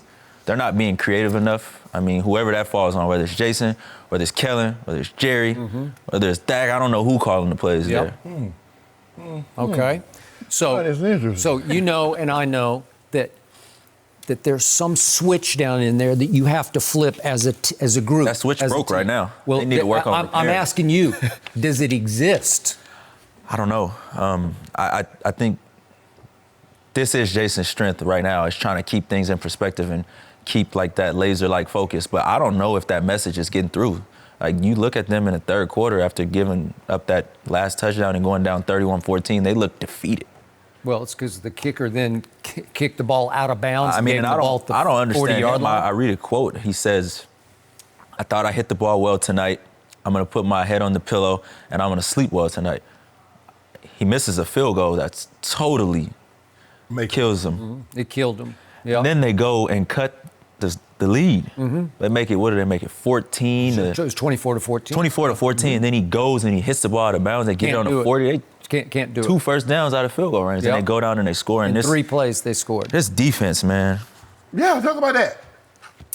See, that's on Jason Garrett, but ain't nobody mentioned Christmas Sharpe. Ain't nobody mentioned Rod Marinelli. I think, you know, I played for Rod, me personally, and I mean, he was a big alignment, assignment, technique guy, but I mean, you look at them, they missed a line. Position. They got no technique. They're missing tackles. I mean, I guess you could say that the effort is there. I mean, the only thing I can say is, you know, they handed the keys over to Chris Sharpe, you know, and I think he was a great defensive back coach with Seattle, but I think it's a reason why Pete Carroll let him walk out that door. Great defensive backs. Yeah. Well, I mean, you got Earl and Sherm and Chancellor. I mean, and you got Bobby Wagner. Yeah. And you got that D-line, you got that defense. I mean, how hard is it to coach? I think we now seeing the reason why Pete let him walk out the door. 7 for 12, 58%. You're not going to beat anybody. No one. It should have been better than that, because Miller dropped the easiest third down catch of the night. So let's just say 8 for 12. Okay. That's awful. I mean, and then, man, 150 rushing yards? 150 plus rushing yards? Okay, he's probably a friend of yours, but DeMarcus Lawrence makes $100 million. It's a whole lot of cash. It's a whole lot of cash. He's being paid. It's hard to sack the quarterback. You got to drag that cash back there to it. You got that cash in your back. Waging it. I think, I think that his sack numbers are impacted by the fact that they can't stop the run. I can't remember the last time a Marinelli defense, but I can't even call this a Marinelli defense. This is a Chris Sharpe defense. I thought this was a problem last year. If you go back to the playoff game, this was the last time Ty Gurley ran up and down the field on anybody. Yep. Right. Against the Cowboys. The other little man. CJ. Yep. Yeah, so they got some serious soul searching to do between now and the next 10 days. I don't even think it's health. I think it's soul searching. I think they need to look themselves in the mirror and decide, what actually do we want to be? Like, what do we want to get out of this season? And I mean, I don't think it's a lost season. They just want to get out of the season. I mean, pack it in now. Give it up. Quit. Did you not see New England? Did you not see Buffalo? Did you not see this performance last night? Skip, what happened? Did they lost 8 of the last 11? 5 or 6? That would be if they lost to the Rams. They would go to Philly. We haven't lost 8 of them. Yeah, that's what they're going to do. Yep. They're going to do that, Skip. Okay. You see, Dak Prescott, they opened the game, and Skip loves to do this. They open the game, Dak's 4 of 6, 41 yards. They drive right down the field. 4 of 4 on third down. 4 of 4 on third down. Almost 9 minutes. But for the next 2 quarters, he throws for 69 yards. Now, the game's out of hand. And he comes out and throws for 224. And if you didn't watch the game last night, you look at Dak's stat lines like, man, this game was close. Boy, Dak was balling. No, he wasn't. No, he wasn't. Wait, does the fourth quarter count? Or? I need somebody. Maybe it doesn't. I'm sorry. Do you know? Help me out on this. It counts, but that that stat line is real kinfolk Curtis. Yeah, hold on, kinfolk Kurt. He know about kinfolk Kurt. He know about kinfolk Kurt. One of those. Real. See what Skip likes to see. This is like in basketball. A team is blowing a team out. Guy get stat pad. Now he hate when LeBron James play in the fourth quarter. Oh, he padding his stats. Well, he's front running stat padding. Yo guy right there padding his stats. Atlanta down 25 and he's still pouring it on. No, he wasn't. See my line? I had a triple-double. What about that? Oh, Dak gonna say, I threw for 334 and a touchdown. Knowing Dak, I don't think even Dak is looking at that. He doesn't care. I don't think he's looking at that. But when you look at that offense, you look at this team, and I don't even see how they still got Jason Witten playing as many snaps as he played. And I love Jason, but Jason walking out on the field. At what point, do you go with Blake Jarwin and move it on? You know what? I'll buy that. Skip, Blake Jarwin could provide them so much more. What Dak always says, and you can laugh at this, but Dak says he just might be the best athlete on our team. Now that's high praise for number 89. I look at it and it's just the offense is not innovative at all. It's no reads.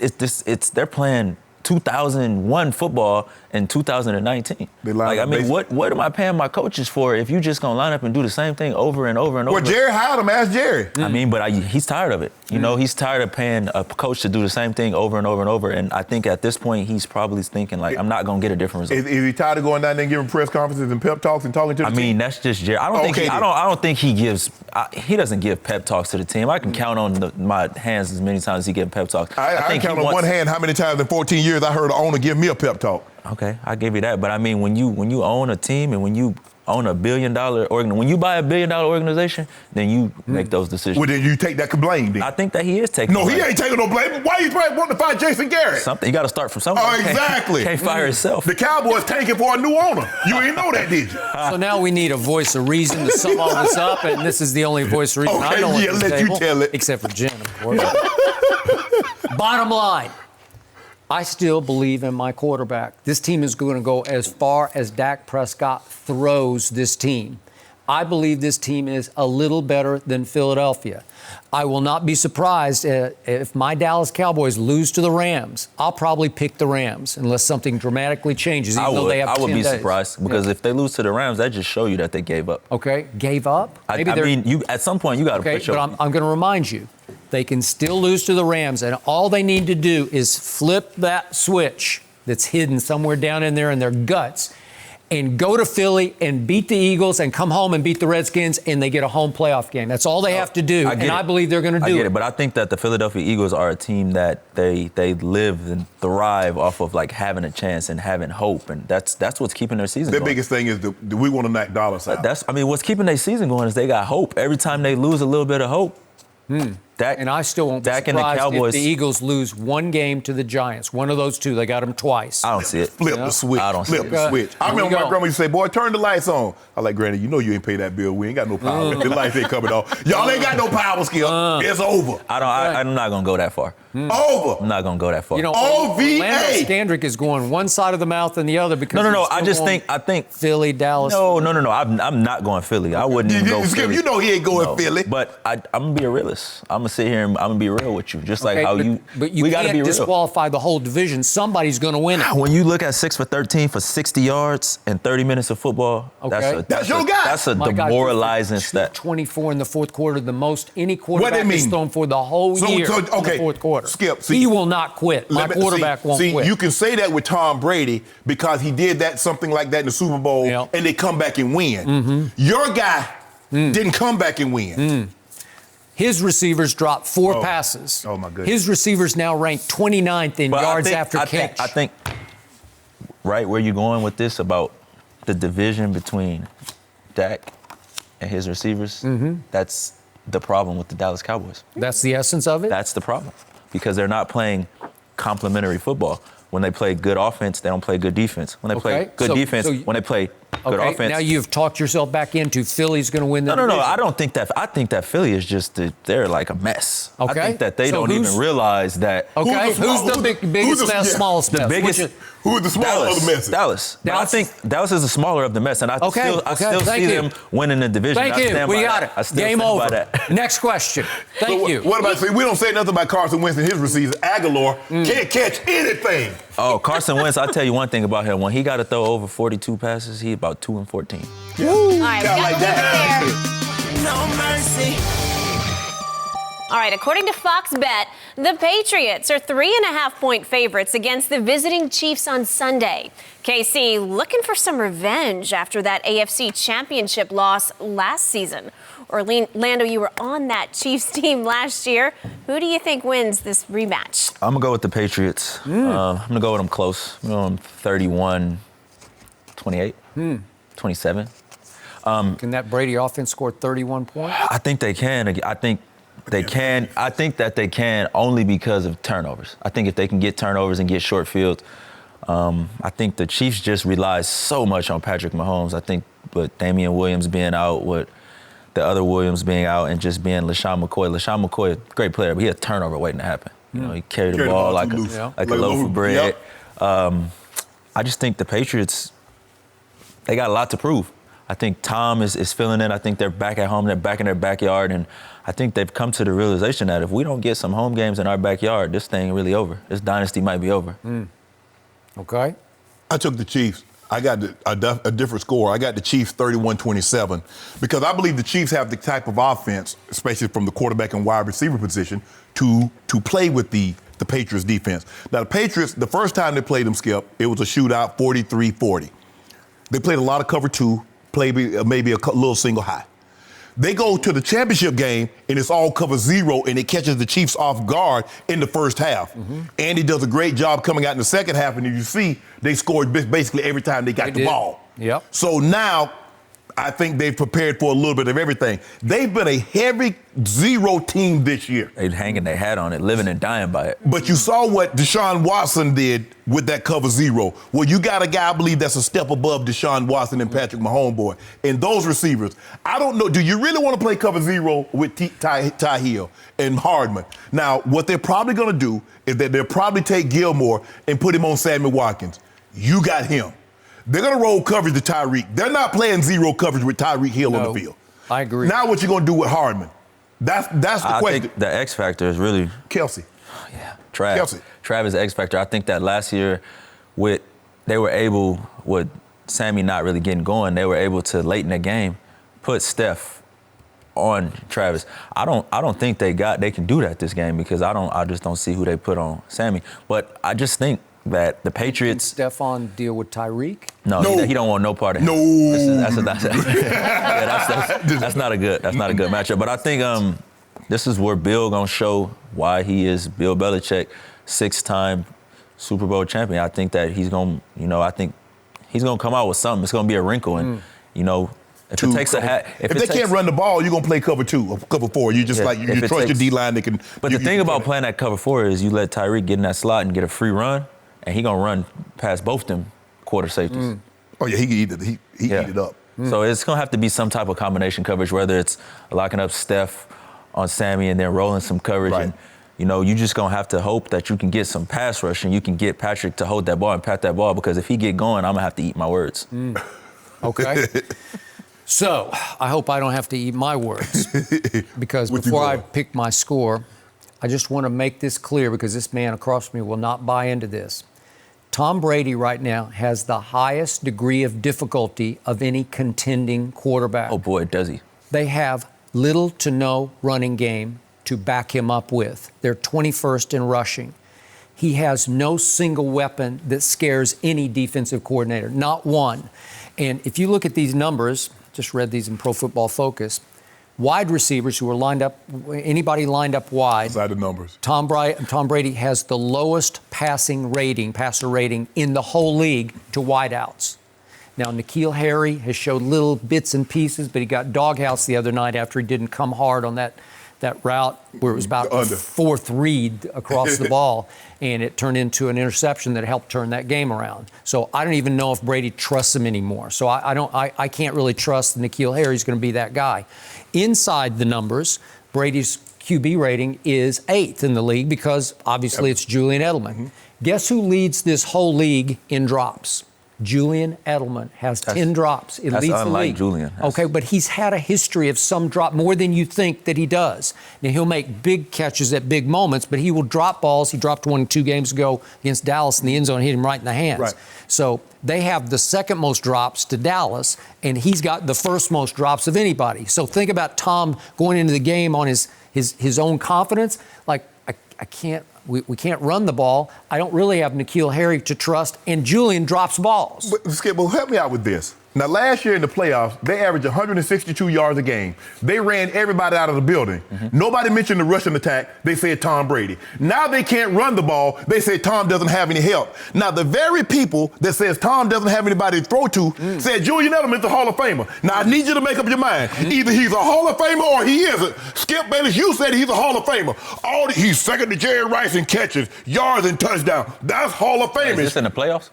Hey, Skip Bayless said a man's a Hall of Famer. Either you're a Hall of Famer or you're not. But Shannon Sharpe scoffed at Julian Edelman being in the Hall of Fame, yes! so I'm going to take that to my bank today. So now it's like, boy, Tom's got no shot in this game. Today, huh? Yeah. Shannon, you're in the Hall of Fame. We get lost in this whole thing. It was a guy stood about 6'7". Ooh, thank you. He wore number 87. Yeah. Now it's a dude that's about your age, looks similar to you. Wear number 84. He walking out there. That's true. I think that's the biggest difference. But that's what I used to say this all the time. You don't realize how easy Gronk makes Tom Brady. Oh, no. What about all those Super Bowls he won before Gronk? I say Gronk is the most dominant offensive weapon that's a non-quarterback because there is no answer to him. Oh. You can't put a small guy on him because he's overpowering. Your linebackers can't run with him. You don't draft a linebacker that says, oh, I'm taking him in the first round because he can cover. You take guys in the first round that can get to your quarterback or they can thump. They're not coverage. They thump or they get to the quarterback. Well, there are no guys like that.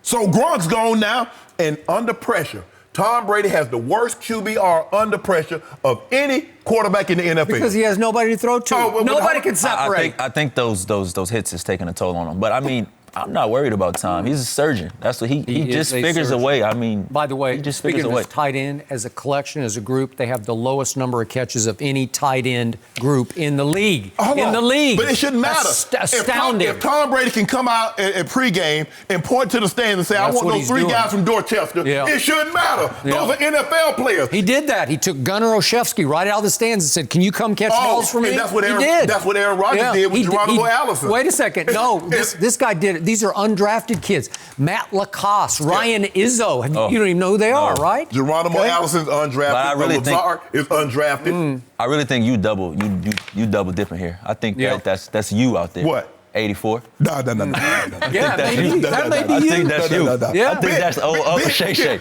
Being good for like one first down and another catch a game, Skip. Yeah. But what you expect to do 38 years old in the 16-17 season? What did you expect? So, bottom line, I am with Orlando. Yes. I'm going to Orlando this weekend.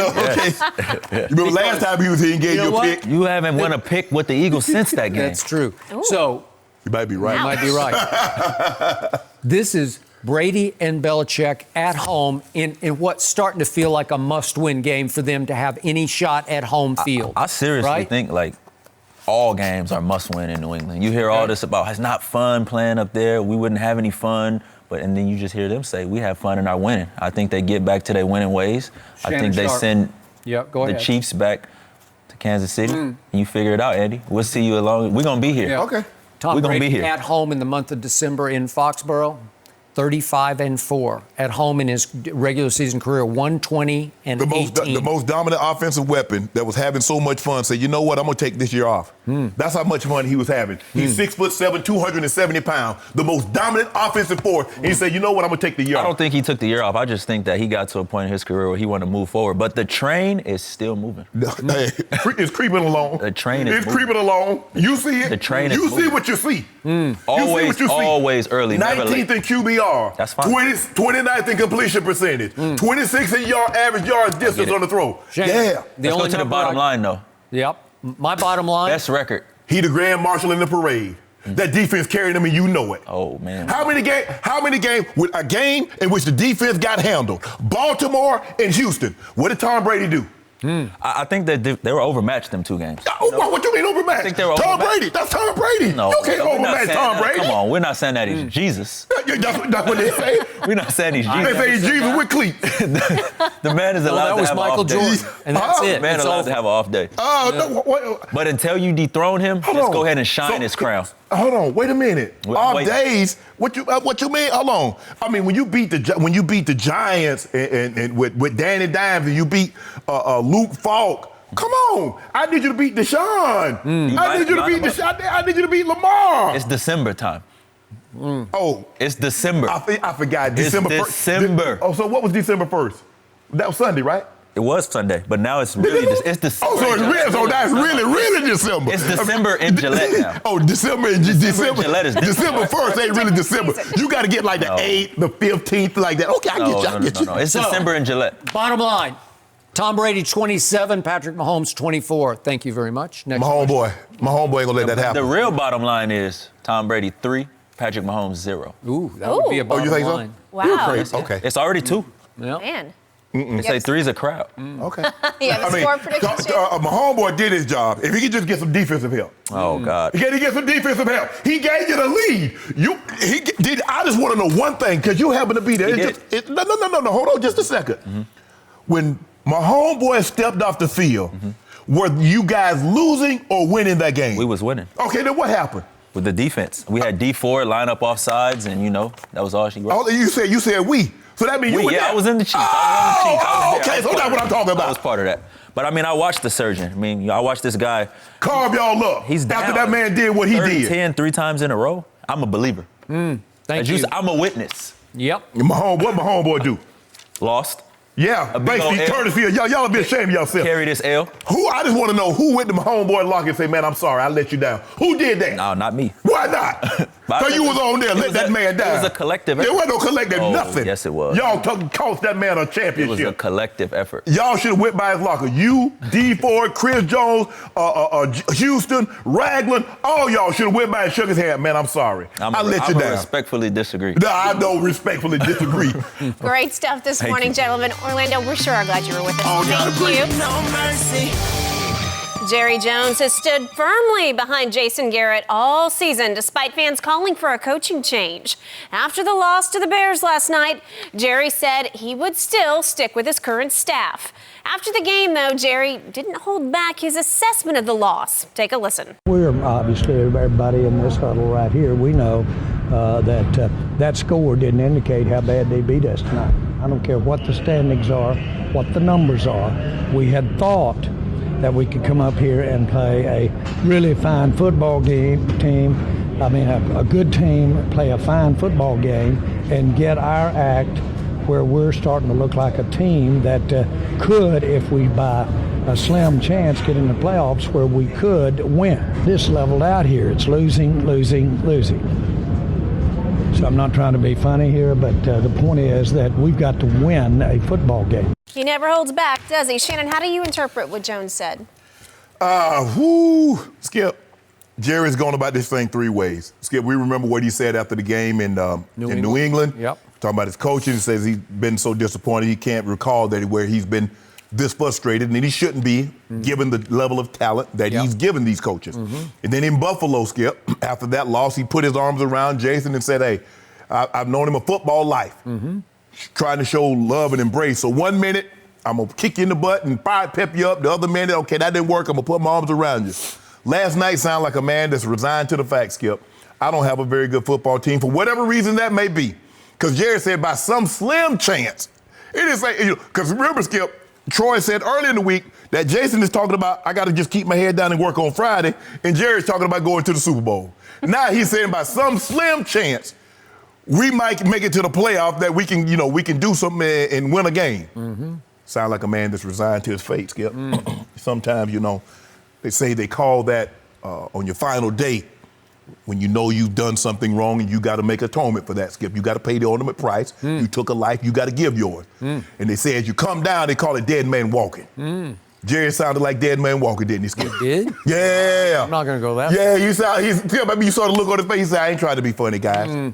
Or, Jerry normally have these Jerry-isms where he's, all these things like, what is Jerry? Skip, you don't have to guess what Jerry's saying. You understand what he's saying. You can see the hurt, the frustration in his face. You could hear his voice. How it's like, man, I done paid all these guys $100 million and $90 million, $100 million for a D lineman and $90 million for a running back, and $60 million or $70 million for an offensive lineman. I paid everybody. And what have I got to show for it? He's built a great foundation on quicksand, and it's sinking before his very eyes. Okay, my turn. So I do know Jerry fairly well because sat with him 3 books that I wrote for hundreds of hours. So I'm pretty good at interpreting Jerry-isms. And I'm with you. The angry Jerry after New England, I have rarely seen except when he fired Jimmy Johnson. So I thought we were close to a firing that night. He blistered that coaching staff in ways he rarely does. Right. But then he flipped completely around as he rode the roller coaster. And on Thanksgiving, he was your crazy uncle, having had a couple of too many drinks after Thanksgiving dinner. And he was teary-eyed in his support of Jason Garrett. We have lived a football life, and it was death till we part. And last night was different, Jerry. It was a combination of the two, but I heard angry, and then I heard completely befuddled without answers, because it was clear to me that on the plane ride up to Chicago, remember, Jerry sits up with the coaches in first class, and that's when he gets to pick everybody's brain about what do we really think is going to happen here. And all of his quotes indicated that the coaches let him know, Jerry, here we go. We got this one. This is a good team, but we're better than they are. Skip, like you always tell me, what are they supposed to say? Jerry, we will get our ass handed to us tonight. No, but sometimes they could be a little more pessimistic. I'm pretty sure that coaching staff was very optimistic, and he did have one little slip of the tongue where he said, we thought we could come in and run the ball. So I think he was thinking the way I was, you were. Yes. Okay, let's feed the beast tonight. Right. Let's go 30 carries to Zeke and see if we can just pound them into submission on their home turf in a big Fox Thursday night game. And obviously that didn't happen, and a lot of things didn't happen, and the defense didn't happen, and he talked about all the mistakes and all the third downs where they couldn't hold them on third. And the one I talked about earlier in the show, that crusher at the end with 4 minutes left, where you let Trubisky escape, and then he throws it to some undrafted free agent rookie from Princeton for the first down. It's like the ultimate disgrace. It's the ultimate disrespect. Well, Skip, you didn't have no choice, because if you notice what he did, Skip, he helped with the block. Yeah. And then he leaked out. He fake blocking, or he did a little bit of blocking. No, I know. There was no account. You're like, okay, well, he's staying in the block. So everybody dropped to depth to try to take away the throws. Okay. And little did they know, there he goes. Okay. And I did appreciate the fact that Jerry went all cold realist here, because he said, I don't even care about the standings. I don't care about the numbers. So to your point, they are still in first place. They are still the league leading offense in yards gained, but not in points scored. So he's saying, I don't care about the yards. Right now, I don't even care about leading the division, because I care about, we just keep losing football games, and we got to figure out how just to go win a football game. And he was talking, this wasn't convoluted, Jerry. This was real. This is insightful, Jerry, where he said, we're not collectively getting together as a team and doing the things it takes to win a ball game. That's true. And I know it's like a nebulous, how do you put your finger on what's missing? Because something's missing, but all the pieces are there. You see this piece and that piece, and you'll see little glimpses here and there, but it never does that, right? But it actually does. Doesn't it go to his jello point? If it's not one thing, it's another. 1 week it's the offense, the next week it's the defense, then the special teams can't make a field goal, kick the ball out of bounds. At what point do we put this together and get this? Like he's saying, the jello, if you squeeze, it just goes through your fingers. Exactly. Right? But he wants to, but Skip, think about what he said. He said, it's leveled out here. We're losing. Ain't no, there's no optimism in that. He's like, it's leveled out. I'm not trying to be funny. Okay, so what's the fix from the GM's point of view? Is it firing the head coach now? Skip, I honestly believe, Skip, had they not scored what they scored, if they hadn't scored that 17 points, because Troy said it, he's like Jason Garrett is really trying Jerry's patience. They don't get that 17, Skip. I don't believe Jason Garrett has a job this morning. Really? Yeah. 31-7, Skip. Skip, they were lifeless. I mean, they were, look, they have lost games before, but Skip, not like this. They were, I mean, after that opening drive, there was no spark. It was like, you know, there is not a good chance you're going to win an NFL game 7-0, especially if you score the first 7 and say, you know what, for the next 52 minutes, we good. Yep. And it seemed like that's what they thought. Because Skip, that tackling by the defense, that's as poor as I've seen this year. Okay. You know the Alcoholics Anonymous term, enabling? Yeah. You know, you get enabled. Right. Well, right now, the Cowboys are enabled by the Eagles because they got enabled by the loss at Miami. Correct. And it kept them afloat where they didn't deserve to remain afloat. Maybe if they had won that game, it gave them a different sense of urgency. It would have. Because now you're like, oh, even if we lose, we still ahead. And even if they win and we lose, we still ahead because we beat them. Okay. So mathematically, again, they don't even need to beat the Rams. All they need to do is beat the Eagles and the Redskins, and they're in. But Jerry is to the point where he's been around this game too long. He knew Coach Landry a little bit, though he fired him, and he knew Jimmy a lot because he played college with him and then had him for a few years before he fired him. But he learned that you can't just stumble through December and then be any kind of a credible playoff team. So now that was close to panic mode from Jerry because he doesn't see a fix. What does he want to happen more than anything in the world right now? He wants them to back into the playoffs, but somehow have enough life to suddenly get rolling in the playoffs. And it would be what Jerry called, after Buffalo, the greatest story ever told. You guys would be writing the story for the next 30 years if we get on some Super Bowl roll and all of a sudden Jason Garrett is in the Super Bowl. And the thing is more likely to happen, we're going to be writing the story about how this team that was so talented failed to make the playoffs. Well, if that happens, some heads are going to roll, and it won't be Jerry's head that is rolling. He'll be doing the rolling. We already know the head is going to roll, but he might even just clean house. He might. He's going to have to do a lot of fixing. But right now, they're on life support. And he knows that also. Yeah. So he's not going to fire Jason Garrett. I'm a killer nurse. I'm going to pull the plug. Are you? Yeah. Really? Well, don't kill a nurse. No, I'm a killer nurse. Oh, you're a killer nurse. Yeah. I thought you said you're going to kill a nurse. No. I'm going to go pull the plug. I'm going to go in there. Oh, okay. Well, you're kind of dressed like a nurse today. I saw. Stop that, Skip. Stop that. You just upset because your team. That's true, I am. But there's still a chance. There's still a chance. No mercy.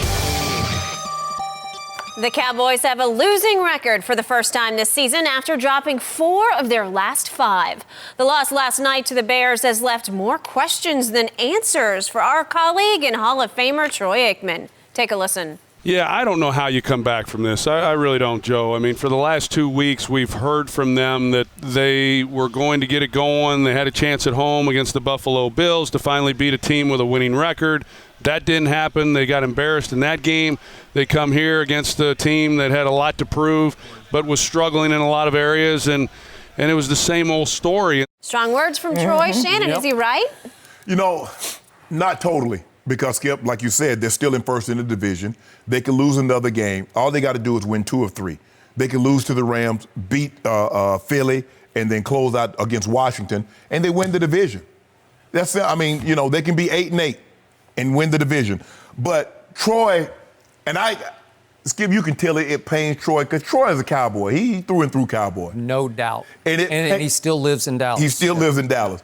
And it pains him. But Troy, one thing about Troy is not delusional, like most Cowboy fans. He's very objective. And he said, Skip, he's like, I'm just tired of all the talking. They told us that they wanted to come to beat Buffalo, a winning team. Didn't happen. They wanted to come here against a team that was struggling but was okay, and it didn't happen. And at some point in time, but Troy has tried to make it abundantly clear, without saying Jerry, Jason, the coaching, but it's a problem, but it's not the main problem. He understands, I think he knows what the main problem is. And that's the guy that hired the coach that undercuts him at every turn. and does not give him the voice that he needs to try to be the coach that he wants, because there's always Jerry is second guessing and undermining him publicly. And so Troy, I disagree with him on that, Skip, that I don't know how they come back. Easy. Win 2 games, win 2 of the next 3 games, and you win the division. Okay. So it has been extremely difficult for Troy Aikman sitting in that chair, in that booth with Joe Buck, to prove to the NFL world outside Cowboy Nation that he will be objective calling a Cowboy game. Yes. And he has achieved that. Yes. Nobody doubts how objective he is. Sometimes I think he's almost too objective about the Dallas Cowboys because he needs to be. He's a Dallas Cowboy Hall of Famer. So I understand where he's heading with this. Right. But I'm going to remind everybody, speaking of Troy, I wrote a whole book about the year 1995 that they somehow won the Super Bowl in spite of themselves, the Dallas Cowboys, featuring Dion and Charles Haley and Emmett and Michael. But that year, on December 3rd, so we're right in the same time frame, they blew a game at home to Norv Turner's Washington Redskins, who were about to finish 6-10. They lost at home 24-17, and it felt like the whole sky fell through the roof at Texas Stadium. Right. And they came right back the next week and went to Philly and lost. And that was 3 losses in 5 games, because the first loss was at home to Jerry Rice and Steve Young and company. And Jerry Rice ran wild on them, embarrassed them 38-20 at home. So it felt like the wheels were coming off, and they finished that year by barely holding off the Giants at home 21-20. They finished 5-11, and then they went to Arizona and had a pretty good game, but that team was 4-12 in the finish. So the point was they stumbled home that year, but they were so talented. Yeah. This is a really talented football team. That team was a more talented one, but it flipped the proverbial switch when it came time for the postseason. Right. And boom, they beat Philly, and boom, they beat Brett Favre, and boom, they went and beat the Pittsburgh Steelers in the Super Bowl.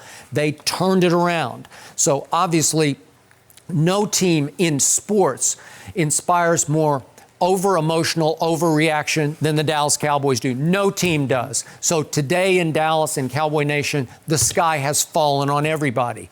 But I just don't, to your point, and I'm surprised you're saying that, there's still this glimmer of hope just because the Eagles have allowed it. Right. And somebody still has to win this division. Absolutely. You can disqualify it. You could say that in the big picture, neither deserves to go to the playoffs, and you would be right about that. I mean, Skip, you got to realize, didn't Seattle won a division 1 year, 7-8-1? They did. They sure did. So 8-8 is probably going to win this division. I don't know, 7-9 can win this division before it's over. But the point is, I get what Troy's saying because he's old school. He learned under Norv Turner and Jimmy Johnson, and he learned it's hard to just go like that after you have a sorry December. It's hard. You have to be really talented. Well, this team is really talented, and there's some X factor in there, but some reason they haven't clicked yet, and I don't know what it is. I keep waiting for it to. But the difference is, Skip, those teams, even though they were struggling, they were defended. They had won back-to-back Super Bowls, so they knew what it took. Yep. So true. that was one saving grace that they had. That is true, and they should have won the previous year, and they lost at Candlestick in the NFC Championship game. So the point is, I'm with Troy in the big picture, but the little picture, the sorry little picture, no, they can come back from this. Yeah. It's like, the driver's license, you got a big picture of you, and then in the corner, you got a little picture of you. So that's the little picture. You can't stick it to the little picture. It's little. Yeah. Okay. But it's there. Yeah. It's there. It exists. No mercy. The 49ers traveling to New Orleans to take on the Saints in what will be an epic matchup of 2 10-win teams. The Saints have already clinched the NFC South, while the 49ers are now chasing the Seahawks in the NFC West. Shannon, what's the score of this one? I'm taking the Saints. 27-23. Skip, look, I think the 49ers are well coached. They got a very good defense. They can run the ball, and they got some quality receivers. But the weak link of this team, Skip, I still believe it's Jimmy Garoppolo and his turnovers. He's thrown, I think, 10 interceptions? And he puts the ball on the ground or in harm's way at the most inopportune of times. And I believe he will be the ultimate reason they don't reach their ultimate destination. So I'm taking New Orleans in that building, 27-23 over the 49ers. Jimmy G, the next Tom Brady. Skip, Maybe not. So I'm also going Saints, but I'm going convincingly. I'm going 31-20 because I still do not believe the Saints are generating the awe and respect they have earned at 10-2. They've been really good. And at home, that defense really starts to fly. And you know that building very well, that Thunderdome. And so I am going to go Drew Brees and that home crowd and the way that defense plays at home over Jimmy G. I agree with you on that. He will be the undoing of the visiting Well, they team. better do something with can't guard Mike Thomas. Well, if you don't guard him, you got no chance of beating him because Drew is just throwing 25 balls. So, all right, Sharpe, you might have to earn some frequent flyer miles and travel. Interesting. Good Gentlemen? matchup. You will not be at that game, right? I will not. I will be in Jacksonville. Yeah, but okay. this was your best segment of the morning. I know. So intelligent. I'm impressed. No mercy. Thank you for listening to the Undisputed Podcast. I'm Jenny Taft. Keep an eye out for the weekend edition of the podcast tomorrow morning, featuring this week's best segments. Have a great weekend, everyone. Fox Sports. One of one.